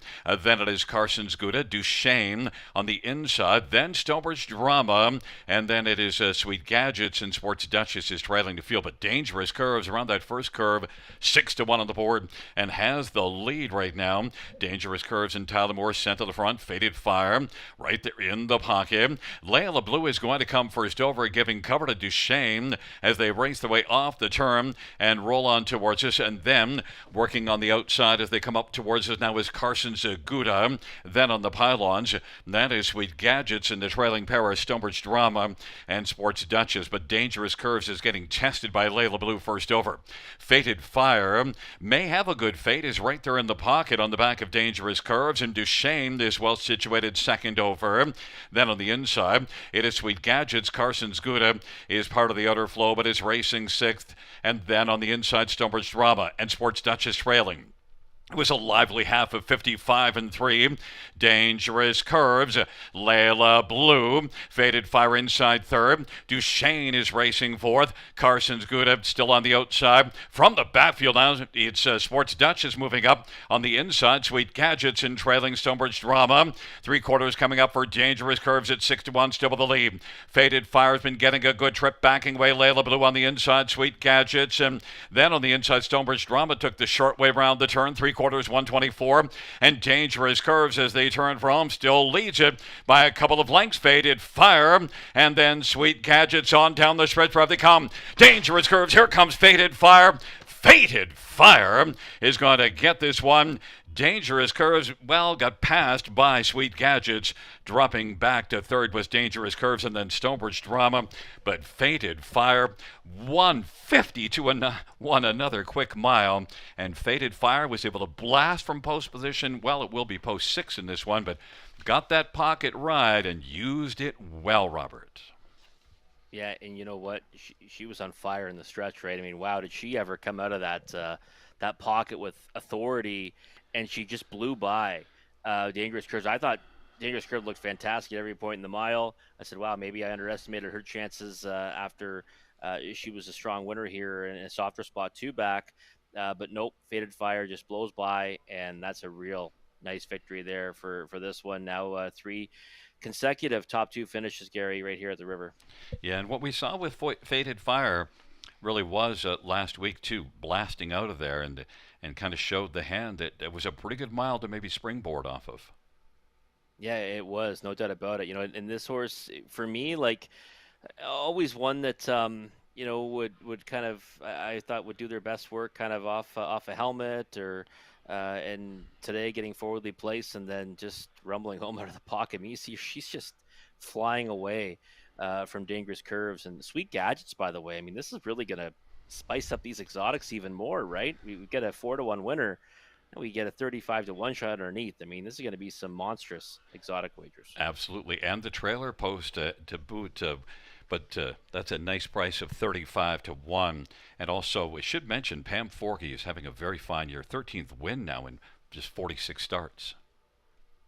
Yeah, she is absolutely. She's having a huge year, and I remember she turned this one around too, right? She got this one, and she hadn't been racing that good, and I think she won it first asking at a monstrous price, and has been doing good things since.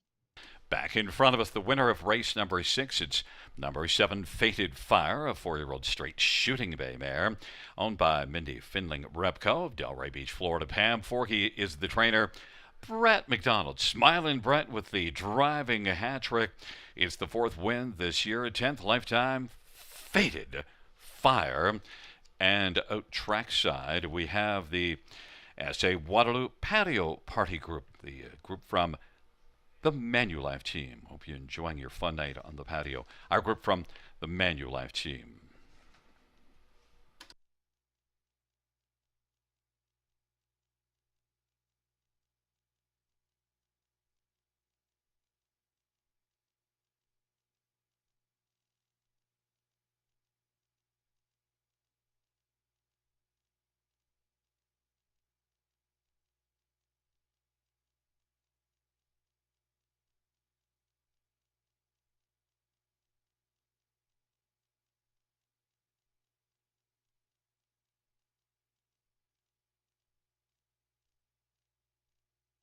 And Dangerous Curves as they turn for home still lead.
The 6th race payouts 7, Fated Fire, 1090, 640, 570. 9, Sweet Gadget, 1740, $11. 6, Dangerous Curve, 630. $2 exactor, $346.20. Dollar try, $631.50. And a 20-cent super, $1,459.59.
Sixth race, so we finish from the tops in 8574, scratch 3162 on the bottom. That's 8574, scratch 3162 on the bottom.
Faded Fire got down in race number 6, an impressive winner and a decent price too to start off that late pick 5. I was too deep on my ticket there to start. My top two choices. Third choice, Faded Fire wins, so I'm no longer alive in that wager, but hopefully you are.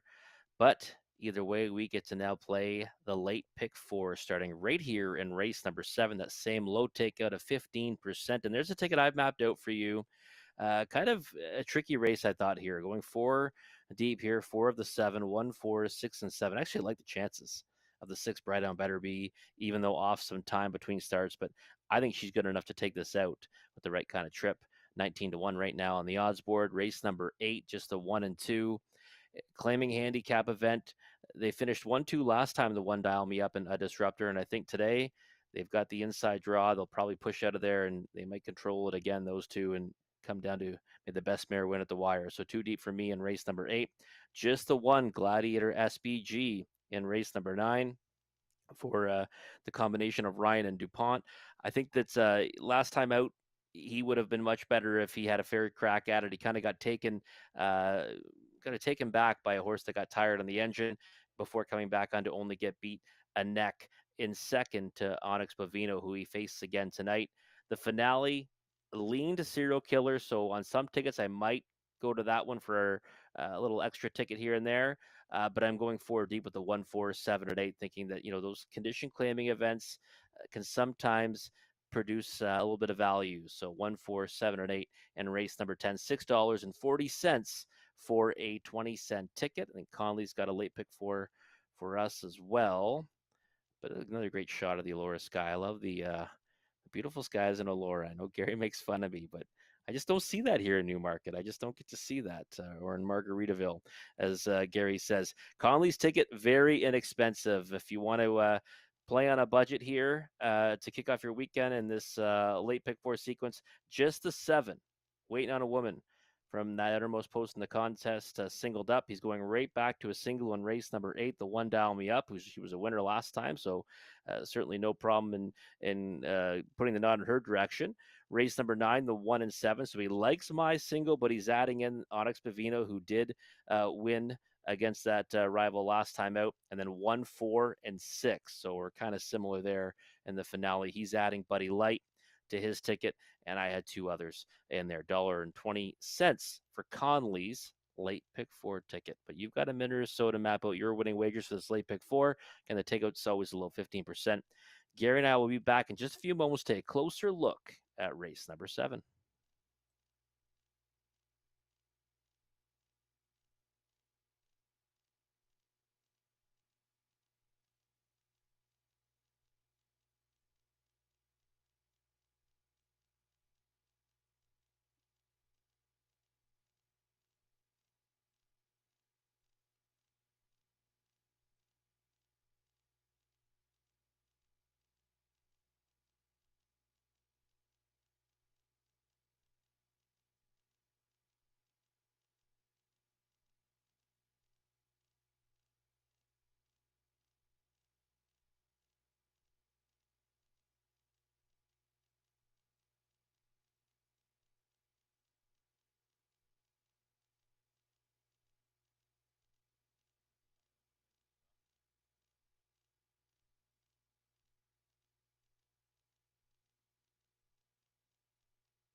Field for the seventh race on parade. One is My Only Sunshine, Anthony Hahn for Nathan Harding and Stewart and Patricia Bolander.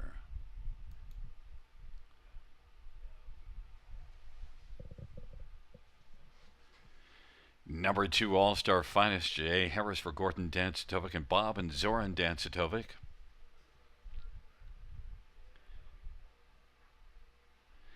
And number 3 is Brave Chick, Steve Houdon for Joe Montour.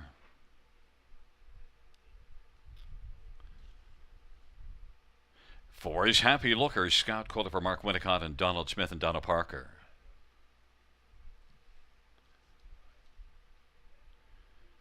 Race 5, Miss Mockingbird, Jason Ryan for William Hofacker.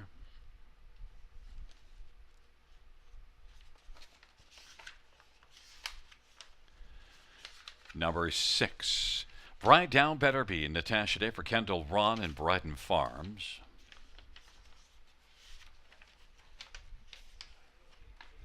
And number 7 is Waiting on a Woman, Travis Henry for Jody Cullen and Ron Cullen. And Jody and Travis also, Travis Cullen share in ownership. Just a quick note, race number 10, we'll have a driver to be announced on one Serial Killer, Brett McDonald off that drive. So race 10, 1 TBA. Let's get a look at this field for race number 7. And we're going to go to Rob's top pick, Bride Down Better Be. Well, one that's showing some form coming in, but needs to build off of all those third place finishes. It's time to get into the top 2 and maybe a win. 7-1. Yeah, the price is huge on Bride Down Better Be, Gary, but I guess part of it is the time between starts, right? We're more than 3 weeks between starts. Last race at the Raceway in London, May 28th. Third in each of her last 4, but those are against tougher rivals, in my opinion. I mean, it's a tougher class, and she's one that's always had success when she gets down to a class like now, when there's a 1500 last 3. So it looks good on the track right now.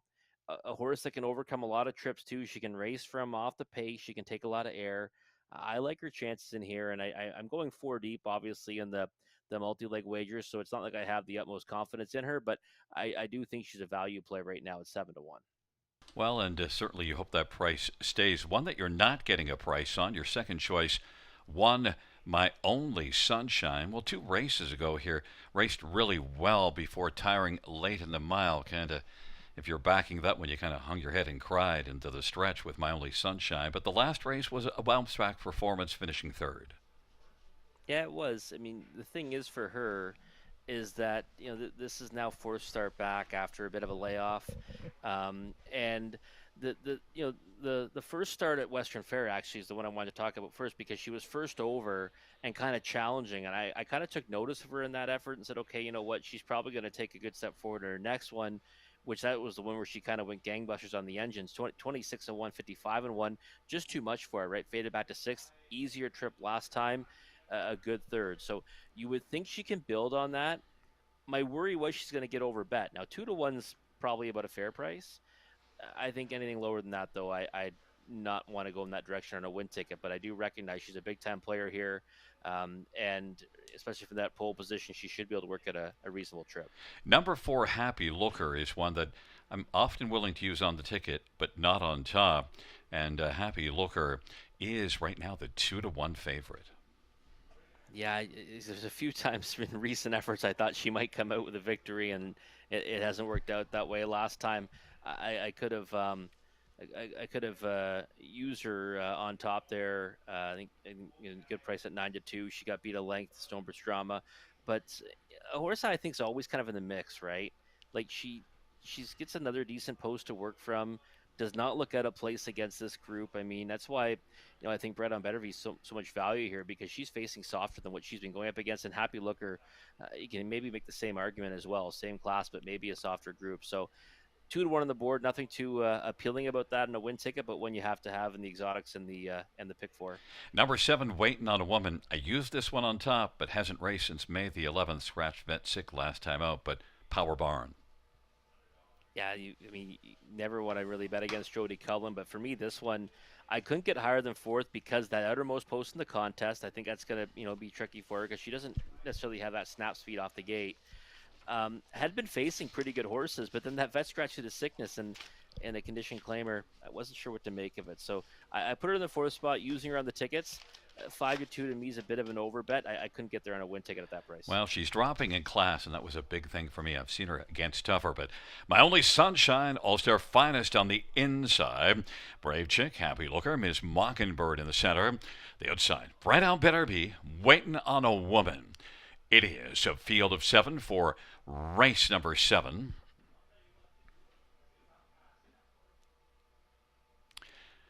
And the field for the 7th race into position. Their gathering speed. They're at the start, and they're off. Happy Looker, My Only Sunshine. All-Star Finest now is going to come on through and take over second. Happy Looker is third. Bright Out Better Be is racing fourth. Then Miss Mockingbird, Waiting on a Woman, is second from last, and Brave Chick is trailing the field. My Only Sunshine leads it, but now Happy Looker is looking to come on for Scotty Coulter and clear to the front. Happy Looker 8-5 on the board takes the lead from My Only Sunshine, who is 7-5, and All-Star Finest is racing third. Ms. Mockingbird is fourth as the field works their way off the turn, and they come on towards us, and then fifth is Bright Down Better Be in front of Waiting on a Woman, and trailing the field is Brave Chick, and they head up towards the half of a 28-second opening quarter. Happy Looker, Scotty Coulter, My Only Sunshine is there filling the pocket on the back of Happy Looker, and All-Star Finest is right now on the inside third, 3 off the lead. Ms. Mockingbird fourth. Bright Out Better Be is still being on the inside. Waiting on a Woman has only one passed, and that's Brave Chick. Off a half of 57-3, Happy Looker continues to march. My Only Sunshine nose down into the pocket. All-Star Finest gets a little bit closer, and then it is Ms. Mockingbird. Bright Out Better Be scoots up the inside and is driving up, and now is moving up to about 3 off the lead, and there will be a path to get to the outside for Bright Out Better Be if wanting to. And they race their way towards the top of the stretch off 3/4, 126-3, popping up from third came My Only Sunshine. All-Star Finest was able to grab the lead over Happy Looker. My Only Sunshine 3 wide. Bright Down Better Be, and then Ms. Mockingbird, Brave Chick way back, Waiting on a Woman on down the stretch. Drive they come. My Only Sunshine as they come to the finish. My Only Sunshine, you make me happy when skies are gray. Well, they're not gray, but they're bright for My Only Sunshine. Bright Down Better Be, All-Star Finest and Happy Looker 155-3. My Only Sunshine, Rob. Yeah, nice effort from this one. We kind of said, she might be sitting on this, right? Because two back, just too much for her, trying to go all the way on the engine, cutting out hot fractions. Last time kind of got a more reasonable journey and a good third. This time out, nice trip, and she coasts away from them in the stretch. Gary, I was getting a little bit excited though about Bright Down Better Be at 15-1. It would have been nice to get another price down on this card. Ended up being second best. Wish I played the exacted. Didn't do it. Could have boxed them though. Yeah, those were your top two. You just had them the other way around, but you did have regard for My Only Sunshine and Bright Down Better Be, but it could have easily boxed it because if you're going to get a 15-1 horse, you're willing to use that one both sides. Yeah, absolutely, and especially with one that I thought was, like I said, she was kind of warming up to this victory, forced start back off a layoff, and now we've got to put Bright Down Better Be on the watch list because she hadn't raced in more than 3 weeks. Now you got a horse that hopefully gets back at a regular rotation.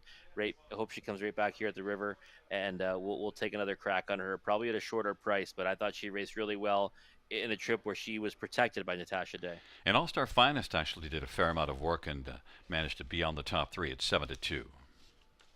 Yeah, I actually thought that one might be the winner in the turn for home. Looked pretty strong in the first over position. Ended up getting a little bit tired and just was no match for the late strides of My Only Sunshine. It's a 1-6-2-4 top 4.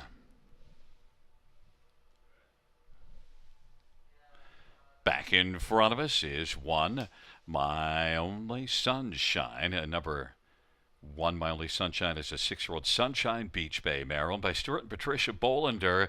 Nathan Harding's the trainer. Anthony Hahn is the winning driver. First win of the year for My Only Sunshine. And the 10th lifetime. 155 and 3.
Seventh race payouts. 1 My Only Sunshine, 490, 370, 260, 6 Bright On Better Be, 690 and 390, and 2 All-Star Finest, 350, $2 Exactor, 56.40, dollar Try, 120.60, dollar Super, 292.05.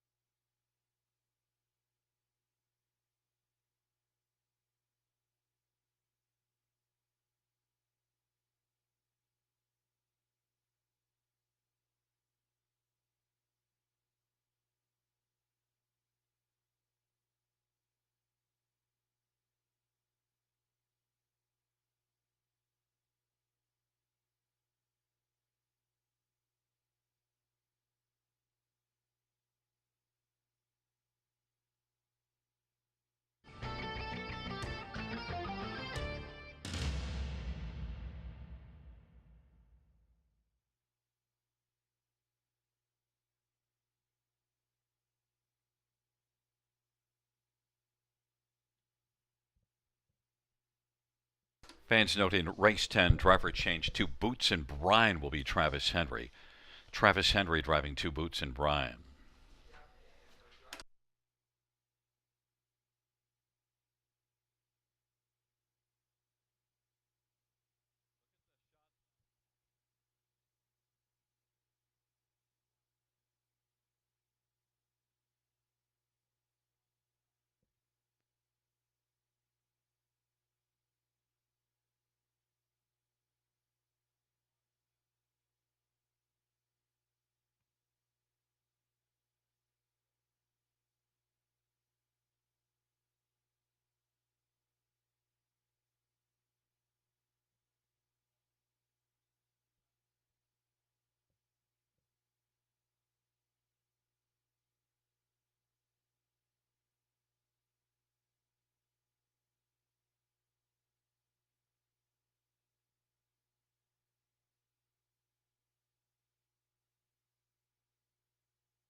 Seventh race, or a finish from the top. 1364527. That's 1364527 on the bottom.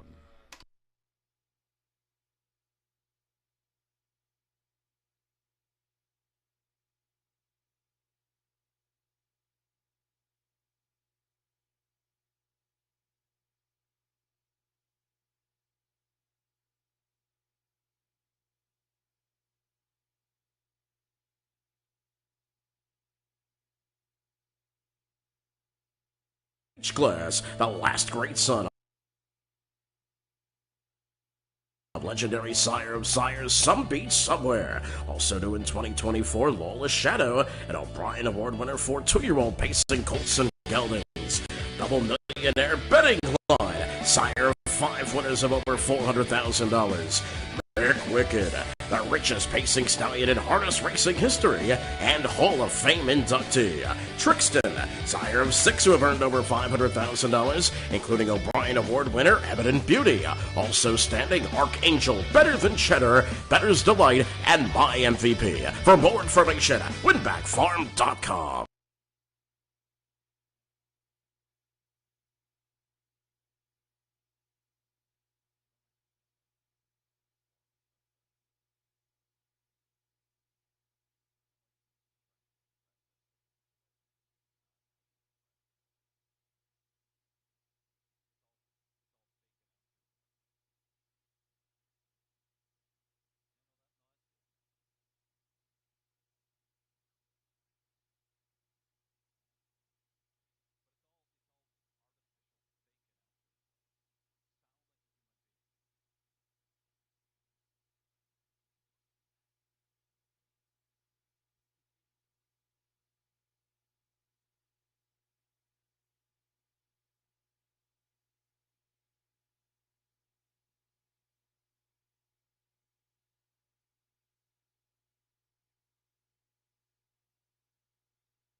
Field 4, race number 8 on Parade 1.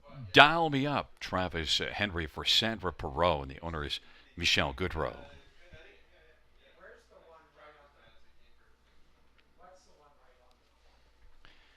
Number 2, A Disruptor, Anthony Hahn for Meg Crone, and the owner is Chris Nickel. Number 3, Havarti 1, Jason Ryan for Ryan Stewart.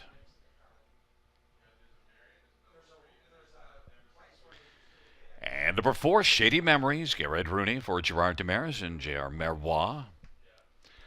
5 is scratched. Number 6, Ladies from Hell, Scott Culver, Mike Sumner, and Shay Sumner. Number 7, Blue Glamber, Austin Sorry from Mark Winnicott and Jim Maximo Racing. And the brain is Cool Cute Cookie. It's Jay Harris for Dwayne Marfisi and Roy Sproxton and Hab Singh Dillon and Daryl Kaplan and Green and Gold Limited. It's a field of 7 with the 5 being scratched. Let's look at this field. And, well, we'll start on the inside as the inside 2 have caught both of our attention. We have them as the top 2, although we have it reversed. But Dial Me Up 6-5 off of a win here, looking to make it 2 in a row, Rob.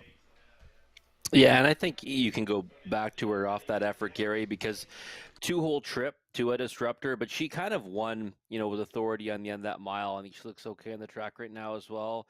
Just kind of coming out of post parade and should be confident coming into this. She had been knocking at the door before getting that victory, and she's got 8 on the board finishes and 18 tries this season. Rail control should, only further help her chances. She should push out of there, and she's one that can make moves in the middle stages of the mile as well. 6-5 is probably an overbet. I mean, she converted last time in this class at that price, but again, it's a pretty short number in a field that probably is a little bit tougher this time out. I got to tell you, the reason why I went to a disruptor is I figured, well, the money's going to go to the 1 because Dial Me Up beat a disruptor last time out after she did a little work on the lead. But you know what? Sometimes you got to zig when others are zagging, and it is Meg Crone. Anthony Hahn, 10-1. There is the value. Well, the value's tremendous right now. The discrepancy in the price doesn't really make any sense because, like you said, I mean, finished second to that one last time. It was only a length. She chopped out the opening quarter in 27-1. She did all the work in that contest before getting beat by Dial Me Up, who rode along in the pocket. So I thought they would both get bet heavily here. Not happening right now. All the value sits with a disruptor, and I thought she raced, well enough in defeat. So I've got Dial Me Up on top, but if the odds board stays where it's at, I'd likely be betting in your direction strictly on value alone. And if you compare the two, looking at their seasons, you go starts and then earnings per start, they're very comparable, but not comparable on the tote board. Then your next one, you went to number 8, Cool Cute Cookie. Well, Jay Harris, Dwayne Marfisi, and this is one that's having a pretty good year. 7 wins in 21 starts. Yeah, and I thought that we'd see this one do better things in her first start over the surface, June 5th, opening night.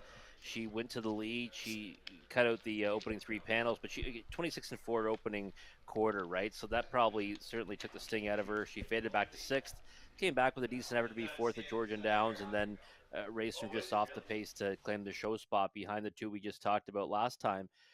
Post 8, it shouldn't be too big of a concern because she's got lots of early foot off the switch. So I think she'll be likely throwing her hat in the ring earlier in the mile this time around. But 5-1 versus 9-1 and a disruptor, I still think you're getting all the value, and I'm not sure why no support's coming for her on the odds board. Number 7, Blue Glamber, is potential value because this is one last year that was on fire and did win in 51 at Mohawk. 8 wins in 21 starts. Has 4 wins this year. One that had been with Jody Cullen's been bouncing around. Brett Lester had this one. Now this is the 3rd start for Mark Winnicott. But we know there's some good solid wheels there. 12-1. Yeah, it's an interesting class transition too, right? Going from numbers to 3,000 last 3 now to this claiming handicap event. Opportunity to take back value if you're back there last time. even money last time. This time you're getting 13 to 1, which is a huge chance to take back some value. So if you bet her in that start, you got to come back to her tonight, and I think she can get a big chunk of it. Well, I know that you took Dial Me Up as your top pick, but at 2 to 5, you're probably going with your second choice and my top one, a Disruptor at 14 to 1. Field taking up their positions. It is Dial Me Up and a Disruptor on the inside. I've already won Shady Memories, Ladies from Hell in the center. To the outside, Blue Glamber and Cool Cute Cookie. It's a field of 7. It's race number 8. They are in the backstretch, nearing the start. And the field is at the start of the rough, and it is Ladies from Hell. Blue Glamber skedaddling out of there quickly. Dial Me Up on the inside. Then the Disruptor is going to be racing fourth right now. I've already won Shady Memories, and back to Cool Cute Cookie trailing the field. Ladies from Hell at 13 to 1 had the lead, but Blue Glamber wants to amber up on the outside and take over the lead, and it is Blue Glamber. Dial Me Up now is out there wide and is charging on around the turn as Dial Me Up and Travis Henry wants to dial up to the lead and is going to clear to the front. Then racing on the outside now, Blue Glamber, and now is going to take back. And on the inside, Ladies from Hell as they race their way on towards us and past us now. Then it is a Disruptor racing forth in front of Havarti 1. Back further, Shady Memories and Cool Cute Cookies trailing the field. 27 1 opening quarter. And it is Dial Me Up 1 to 5 on the board. Ladies from Hell is in a good spot racing second. Blue Glamber on the inside. There goes Shady Memories now. And coming from the backfield, Cool Cute Cookie. A Disruptor has been getting a big shuffle on the inside. And Havarti 1 is now racing second from last as a Disruptor. Got moved all the way back to trailing the field on the inside. It is Dial Me Up 1 to 5 on the board of a half of 56 and 1 and a 29-second panel. Dial Me Up. Shady Memories is only about a half length off the lead. Ladies from Hell on the inside. Cool Cute Cookie is sent out 3 wide, but Dial Me Up continues sharply now. It opens a lead of about 2 1/4. Then Shady Memories. Ladies from Hell on the inside is still holding on. And Cool Cute Cookie. Then Blue Glamber late, but Dial Me Up as the field turns from off 3/4 125. Dial Me Up on down the stretch. They come. Dial Me Up getting closer. Cool Cute Cookie and up the inside. Ladies from Hell. Dial Me Up is going to hold on and win.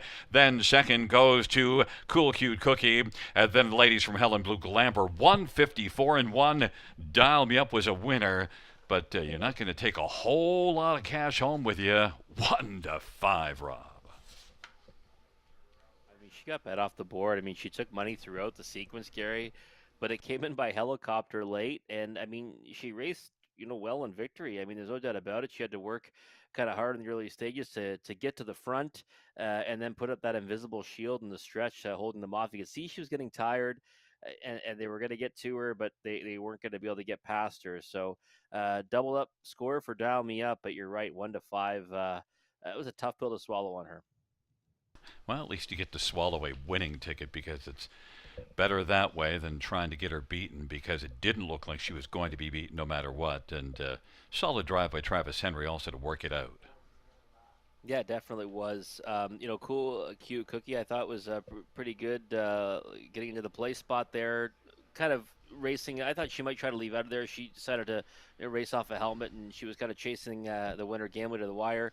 Blue Glamber, too, one that I might come back to. I thought the class transition might be one that was favorable to her, and I think that was a much better effort. So willing to maybe give her a try next time out, depending where she draws. Well, it comes in a 1-8-6-7 top 4, and wheeling back in front of us is one Dial Me Up, a 5-year-old Vertical Horizon bay mare owned by Michelle Goodrow, Lorraine Quebec. Sandra Perot is the trainer.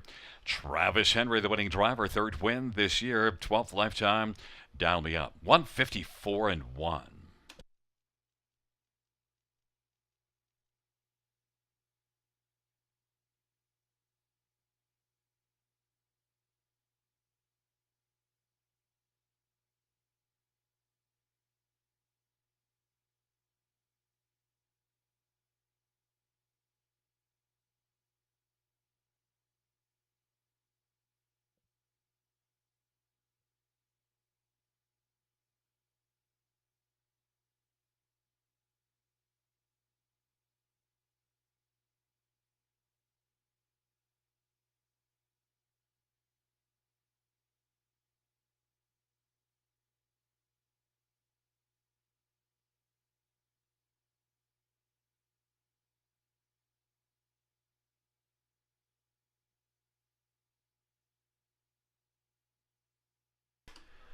Eighth race payouts. One, dial me up, 270 210. Eight, cool acute cookie, 543.36. Ladies from hell, 290. $2 exactor, 15.50. Dollar try, 56.70. Dollar super, 103.40.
Eighth race, order of finish from the top down. 157, 6 scratch 3, 4 2. That's 157, 6 scratch 3, 4 2 on the bottom.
Well, fans, we're 5 minutes to post time to race number 9, and although we often talk about our picks and stuff, we've got something else that we want to get to, and I want to bring Robert Reed Jr. in with me. And Robbie, of course, you have two young sons, your family, Robbie Jr. and William.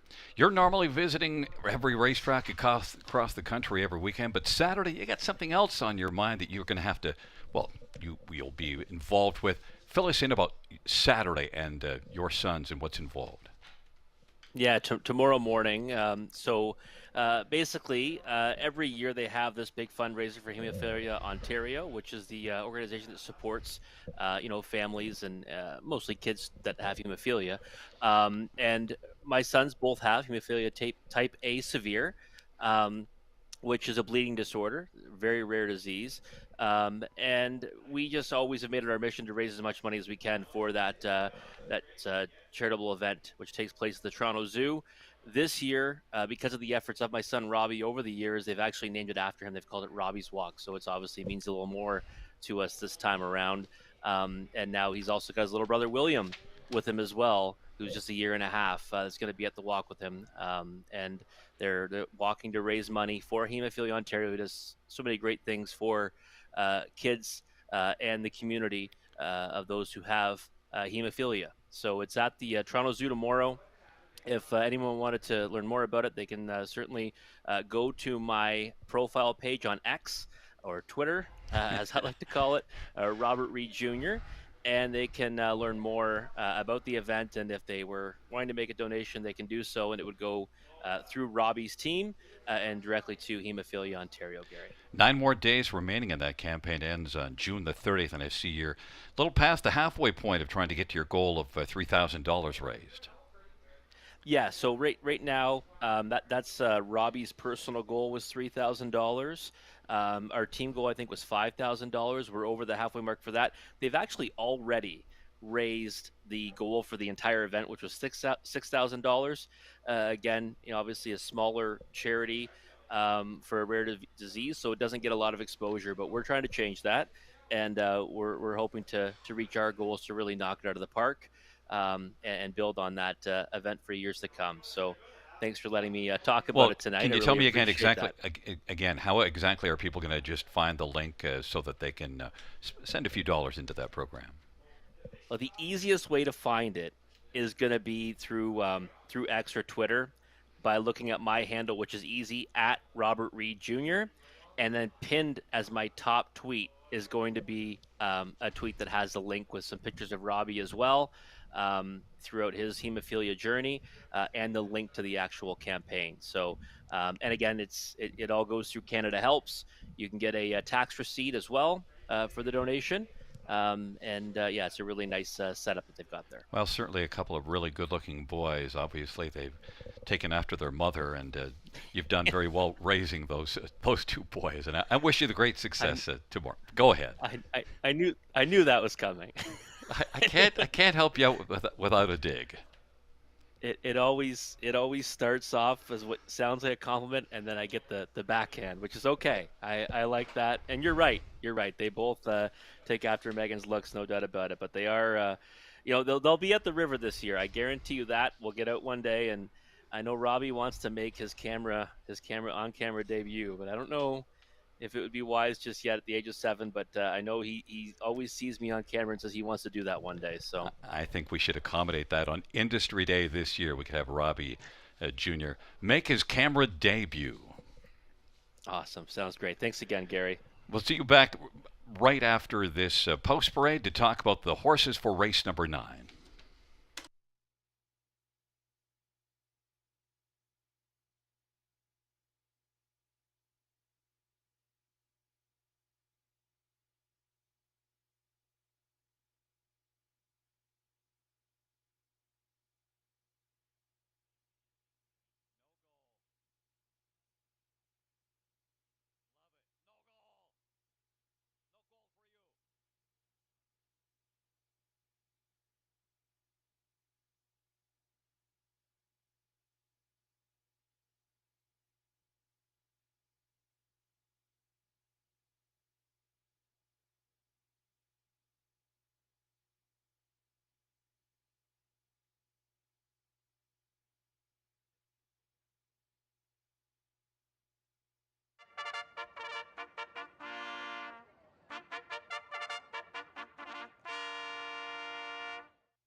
Field 4, race number 9 on parade. 1, Gladiator SBG. Jason Ryan for Marie-Helene DuPont and Sylvain Deschenaux and Gaston Bibeau.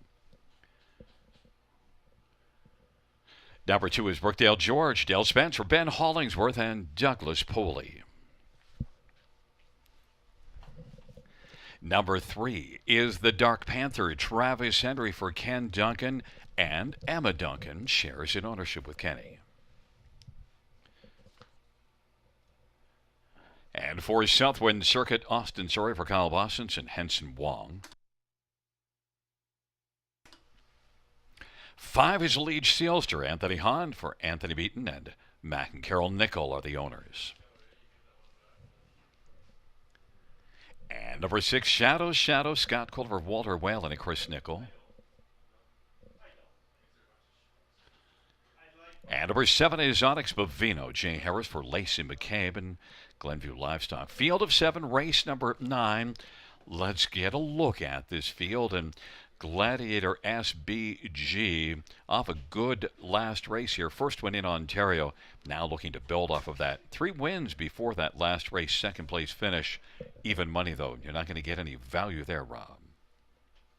I was hoping for a better price. An 8-5 morning line. I was thinking maybe we get that or a touch higher, but I guess everyone saw what I saw, right, Gary? 2-hole trip last time. Looked really good sitting in the pocket. Then when the horse on the engine kind of shortened stride, kind of put this one in a bit of a pickle on the turn for home, was able to swing down to the passing lane, but Onyx Bovino already got a lot of momentum on the outside, and he just wasn't able to make up that ground. Only missed by a neck.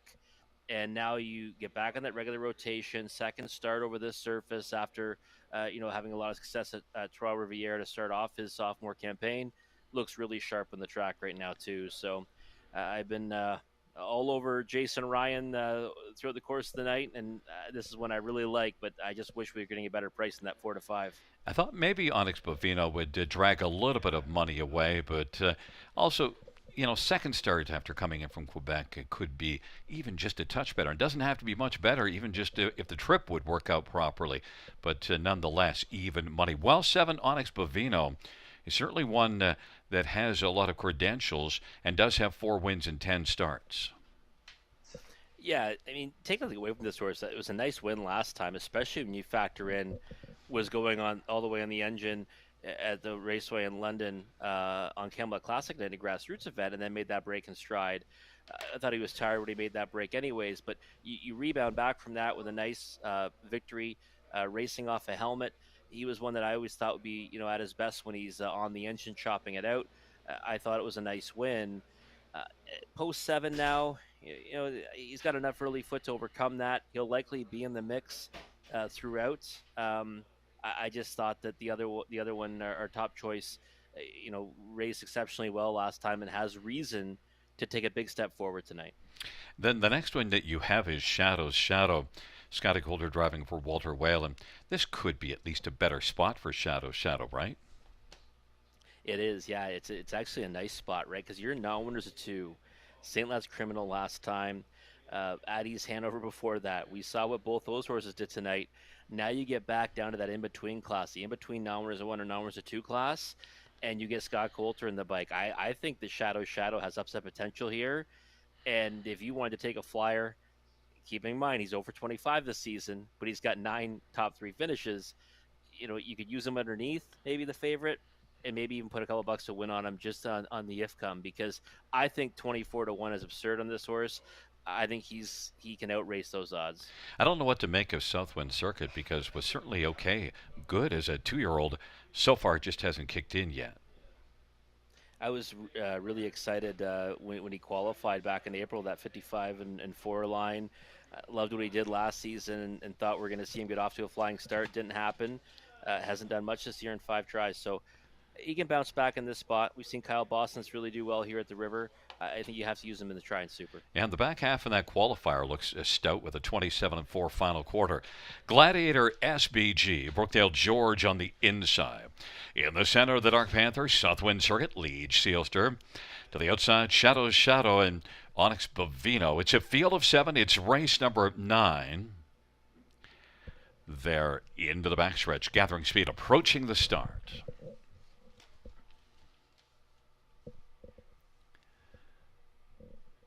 field for the ninth race. You set the start and they're off, and Onyx Bavino from the outside with Liege Sealster, Gladiator SBG, Brookdale George, but it's Onyx Bavino who's going to grab the early lead. Then Brookdale George, Gladiator SBG is inside third. Southwind Circuit is racing fourth. Then fifth is the Dark Panther, Liege Sealster, and Shadow is trailing the field. Onyx Bavino's got the lead. Brookdale George is second. Gladiator SBG took quickly from third and is going to move up and challenge Onyx Bavino. Onyx Bavino, here comes Gladiator SBG, who dropped all the way down to 1 to 5 of the board, and is going to stride up confidently with Jason Ryan in the bike and take the lead from Onyx Bavino, who's racing, filling the pocket. Now Southwind Circuit's moving first over. Brookdale George is fourth. The Dark Panther back to Liege Sealster, and Shadow. Gladiator SBG has got the lead, and they raced their way into the backstretch. Half of 57 to 29 and 4 second panel breather. It's Gladiator SBG. Southwind Circuit is forcing the issue on the outside. They're close to even terms now. Brookdale George is racing third. Onyx Bavino is on the inside, racing fourth in the back of Gladiator SBG, who's game on the inside, trying to fend off the serious challenge from Southwind Circuit. Now Brookdale George is going to pop out 3 wide, and Onyx Bavino's on the inside fourth, but Gladiator SBG has not thrown in the towel and has fought back and reclaimed the lead. 125 and 2 3/4, Gladiator SBG. Southwind Circuit, Onyx Bavino on the inside now is looking to try to get it up the passing lane against Gladiator SBG, who had to work hard to turn back Southwind Circuit. Gladiator SBG, Onyx Bavino up the inside, Gladiator SBG coming against Southwind Circuit. Gladiator SBG wins. Southwind Circuit was a game second. Onyx Bavino and Brookdale George. Gladiator SBG 1 to 5. Had to really earn it. A mile of 53 and 2. Yeah, he sure did. I thought that Jason Ryan looked pretty confident on the turn there, Gary. When Southwind Circuit first kind of drew even with him, they went nose to nose, and I said, okay, well, you know what? He still looks like he's pretty confident. He must have a lot left, but I mean, he just kept on coming back at him again, right? Southwind Circuit in the straightaway again came right back at him. Onyx Bavino, I thought, might make some noise at the passing lane, but it came down to those two in the end, and it was a real game victory from Gladiator SBG. I didn't think it was going to be that kind of a ding-dong battle to the wire, but wow, he was certainly game and victory. Well, I told you I didn't know what to make of Southwind Circuit. I know what to make of him now. I think I make that he's a good horse. Yeah, I agree. He just kind of, I think it was just kind of, a bad situation this year because he made some breaks. He started off his season against real tough rivals in the Ontario Sire Spring Series. Then he had that break in London, a couple of breaks, and then had to qualify again here at the River. So I think we're going to see good things from coming forward. And Kyle Boston's horses, they all seem to race really well here at Great River Raceway. Right? He's got a lot of success at a track that I know he loves to race at. Well, he had some credibility, this horse, last year. Just hadn't really been coming together. But that was a very tough effort because Gladiator at SBG is a very well-meant winner and did a lot of work. Yeah, he did. Yeah, it was one of those ones where I kind of was thinking, you know what, he's done so much work, he's probably going to get clipped by somebody. But the horse that actually pushed him to the wire was the one that got the worst of it, first over for a long way. So I think they'll both, kind of come out of this effort and go on to do good things. But we'll have to keep a close eye where Southwind Circuit ends up because getting that flatliner in his belt and just missing to this horse, I think we might want to get behind him. It's a 1-4-7-2 top four, and back in front of us is number 1, Gladiator SBG, 3-year-old Jimmy Freight Bay colt owned by Sylvain Deschenaux, and Gaston Bibeau. Marie-Helene DuPont is the trainer. Jason Ryan's the winning driver. It's the 4th win this year in just 5 season starts for Gladiator SBG. Mile of 153 and 2. That's a new career mark.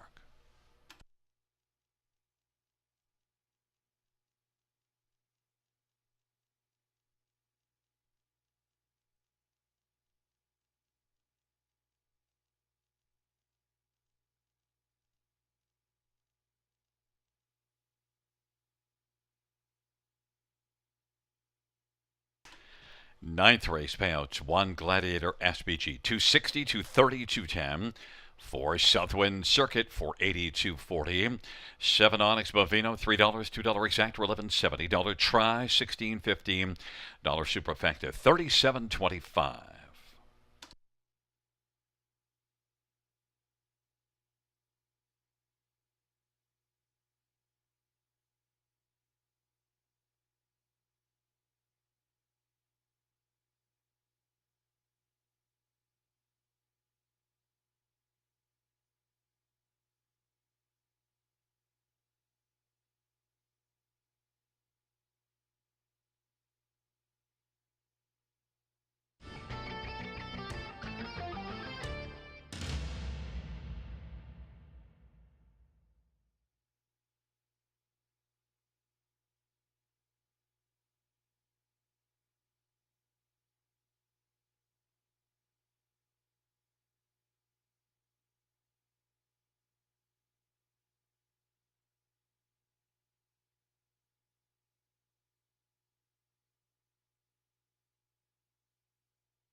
Ninth race order finish from the top. 1452763. That's 1452763 in the bottom.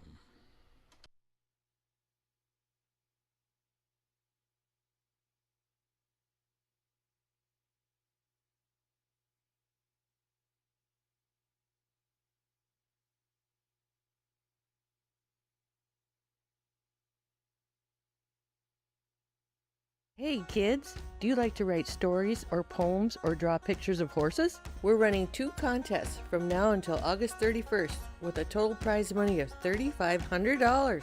For the Youth Literary Derby, Ontario students in grades 3 to 8 can submit either a short story or a poem with standardbred theme.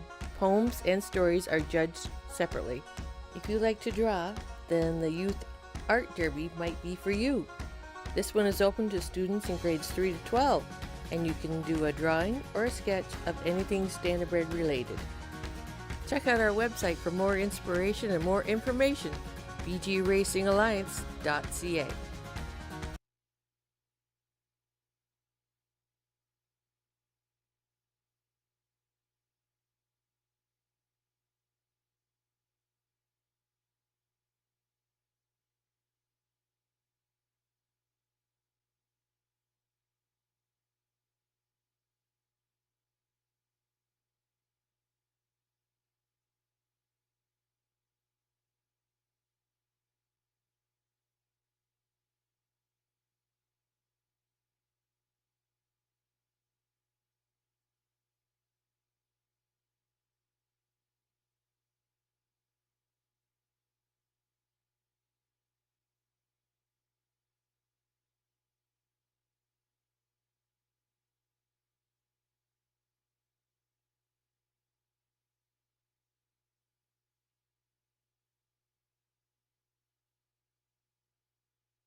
Field on post parade for the 10th one serial killer.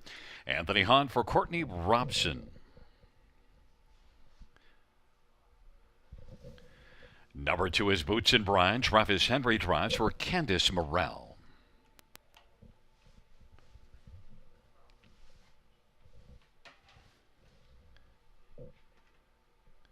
Number 3, Silverback Jack. Colin Kelly drives for Carl Dawson and owned by Marissa Wilson. Number 4 is Senior Advisor Austin Surrey for Cameron McQueen and John McQueen and Stuart McQueen.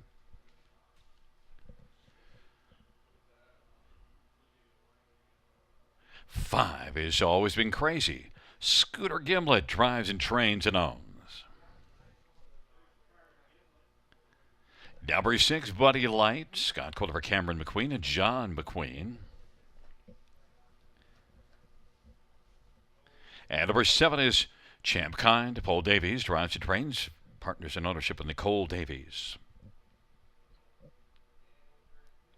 Number 8 is Briggs. Garrett Rooney for Kathy Chikeen and John Chikeen. And number 9 is Luxall Credit. Rob Jenkins Jr. drives and trains and partners with Jeffrey Kelly and William Burgess. Field of 9. 10th and final dash. Travis Henry drives the 2. Let's get a look at this field. And, well, we're going to go on the inside to one serial killer. 9-1 on the board.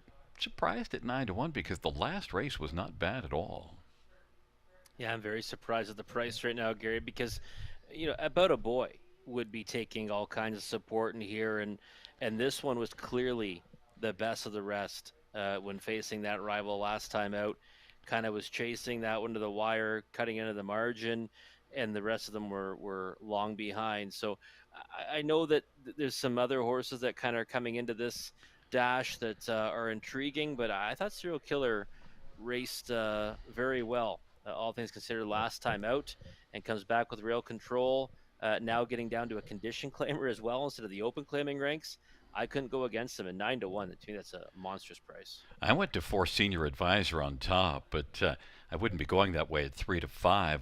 Now it is Austin Surrey, Cameron McQueen. Cameron's put up some strong numbers this year, and this is one that's 10 out of 18 in the top 2 on the year. Yeah, and I was there at Dresden on June 16th. I had a great time there with myself and the family, and Senior Advisor actually almost got Cam to the $1 million in career earnings as a trainer. I know one that many thought was going to win, 35 cents to the dollar, ended up second over on cover, had to settle for third in a race that was topped by Paparazzi Hanover, who went to the engine and kind of relived his former glory. So I get why he's 3-5 in here. He's a horse that certainly can step forward off his last 2. They're missing a bit of time back in this barn as well. But I think it's a bit of an overbet, especially considering I thought Serial Killer raced so good last time. Number 8, Briggs, is your third choice. Post 8 last race, post 8 again, but a little difference in the company that Briggs is keeping this time out compared to last race. Yeah, I mean, St. Lad's Criminal last time, right? Now winners of 2. Before that, at East Hanover. He's now in an $8,000 claimer. I mean, you can't get probably any of the horses in those races for $8,000 plus allowance even. So I think that Briggs kind of finds a spot that he should be competitive in, right? Even from that post-8 starting spot. So 7-1 on the board. I think you got to demand that kind of a number. I'd still lean towards my top 2 kind of heavily, but Briggs is intriguing to me, we'll say, and the price is probably right. Champ Kind makes an equipment change. It did win here last year, the only win of his career, but it was here. This is just the 4th start of the year. Just 4th start of the year, and a horse that last year I was kind of liking and thought could do good things even against much tougher competition. So now they throw him in for a price tag first time, and I usually like getting behind horses that get into a claiming ranks for the first time. 20 to 1 on the board. I mean, you can convince me that he's just worth a throwaway bet, right? I mean, that's a monstrous number in a horse that last year you'd probably think would be able to beat this group. Number 6, Buddy Light. Well, I like Coors Light better than Bud Light, but Buddy Light certainly shows some form coming in. Yeah, disappointed last time at Dresden. It was one that I think they had high hopes for in that dash, and maybe he can rebound here. He was one that I kind of thought you'd get that big chance to take back value on, and you're getting that right now at 13 to 1. It's a field of 9 for the 10th and final dash. Serial Killer, Boots and Brine, Silverback Jack on the inside of the center. Senior Advisor and Always Been Crazy. And to the outside, Buddy Light, Champ Kind, Briggs, and second tier, Lux All Credit. Field of 9, race number 10. Field for the 10th and final dash. In position, and they're at the start and drop, and from the outside, Briggs is gunning, and Always Been Crazy is leaving as well. Silverback Jack, Serial Killer. Then it is back to Boots and Brine, Senior Advisor, Lux All Credit, and the trailing pair, Buddy Light and Champ Kind. But Briggs from post 8 is able to come right out and grab the lead at 6 to 1, and then Scooter Gimlet and Always Been Crazy at 35 to 1 is second. Silverback Jack is racing third as they work their way off the turn, and then it is Serial Killer. Driving on the outside is Senior Advisor. And then it is back to Boots and Brine, who's racing position 6th as they work their way on towards us. Then further back we have Lux All Credit. Buddy Light and Champ Kind is trailing the field 26 and 4. Sharp opening quarter. Briggs from post position 8 is going to try to bottom out the field and leads it right now by about 4 lengths over Always Been Crazy. Serial Killer on the outside now is moving up. Serial Killer is taking over second. Always Been Crazy is third. Silverback Jack's on the inside fourth, about 5 back of the leader. Senior Advisor, then Boots and Brine. Half was 56 and 2. Trailing 3 are still Lux All Credit, Champ Kind, and Buddy Light. And now Serial Killer is grabbing the lead from Briggs. Serial Killer 7 to 5 on the board has grabbed the front, leads it by a quick 2 lengths right now as they roll on to the final turn and 3/4, and it is Serial Killer starting to get away. Serial Killer, Senior Advisor second, trying to close on the inside. Briggs for now is holding on to third. Always Been Crazy backs away. Boots and Brine is taking over fourth. Then Silverback Jack and Always Been Crazy. They turn for home. Serial Killer still has some work to do because Senior Advisor is trying to come on against Serial Killer. Serial Killer is digging in. Senior Advisor on the outside. Serial Killer is going to win.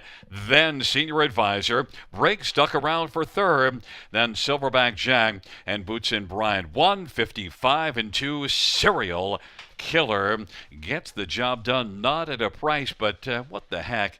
Serial Killer, 4th consecutive post 1 to win after not I was loving post 1 quite as much as we did last year. Now they're coming on.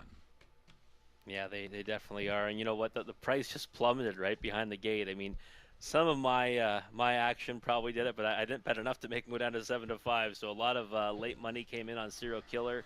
I thought he raced so good last time, Gary, and to me, he was kind of a standout in here. Like I said, when I was betting my multis, I went 4 deep, but I was also coming back and singling him on some tickets. Senior Advisor raced really well to be second. You know what, Briggs? I thought Briggs might kind of back through the field, look like he might back through the field in the far turn. Then he kind of fought back on too and made a good account of himself. So interesting dash from start to finish, but Serial Killer, pretty handy winner in the end. Yeah, for this class to put up that half and the 26 and 4 opening quarter, I think we've got to keep an eye out for Briggs next time up because he expended a lot of energy early. Yeah, I think so. And his first time in the claiming ranks too. So, and again, you said 26 and 4, 56 and 2. That was some serious early fractions, and I thought he stuck around nicely to be third, and should probably take a step forward off that if he ends up back in against similar horses. Well, you did nail the top 3 with 1-4. You had a good night of handicapping, and I hope you enjoy your weekend tomorrow. Hope things go well. And once again, just one final mention: where can they find more about the fundraiser?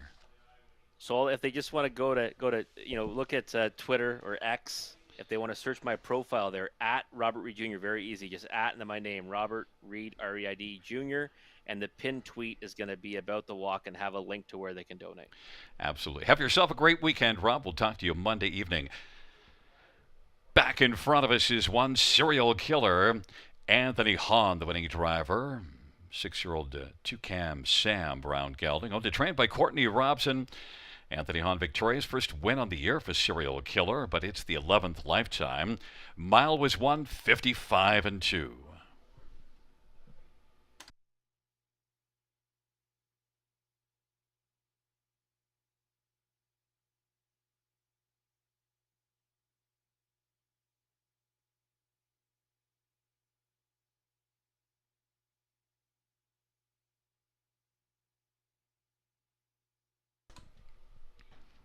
The 10th race.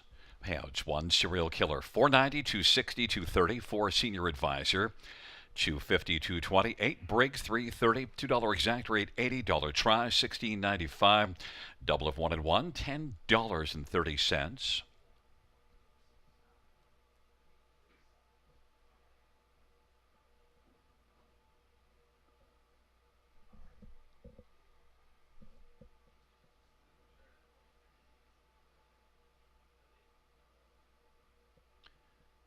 The dollar pick 3, $7. The dollar pick 4, $19.90.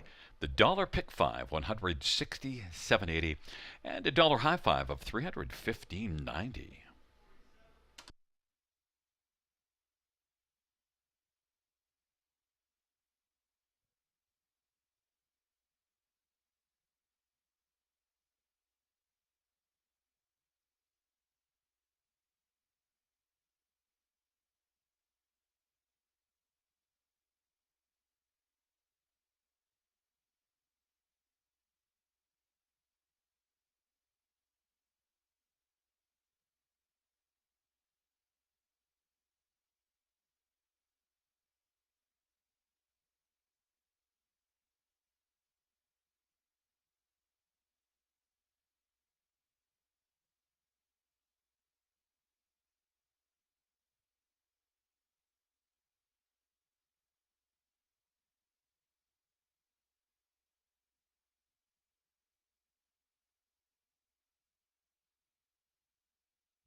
The 10th race order finish from the top.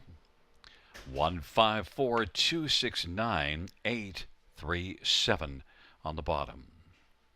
That is, once again, a 154-269-837 on the bottom. Well, fans, that concludes the live harness racing program for this Friday evening.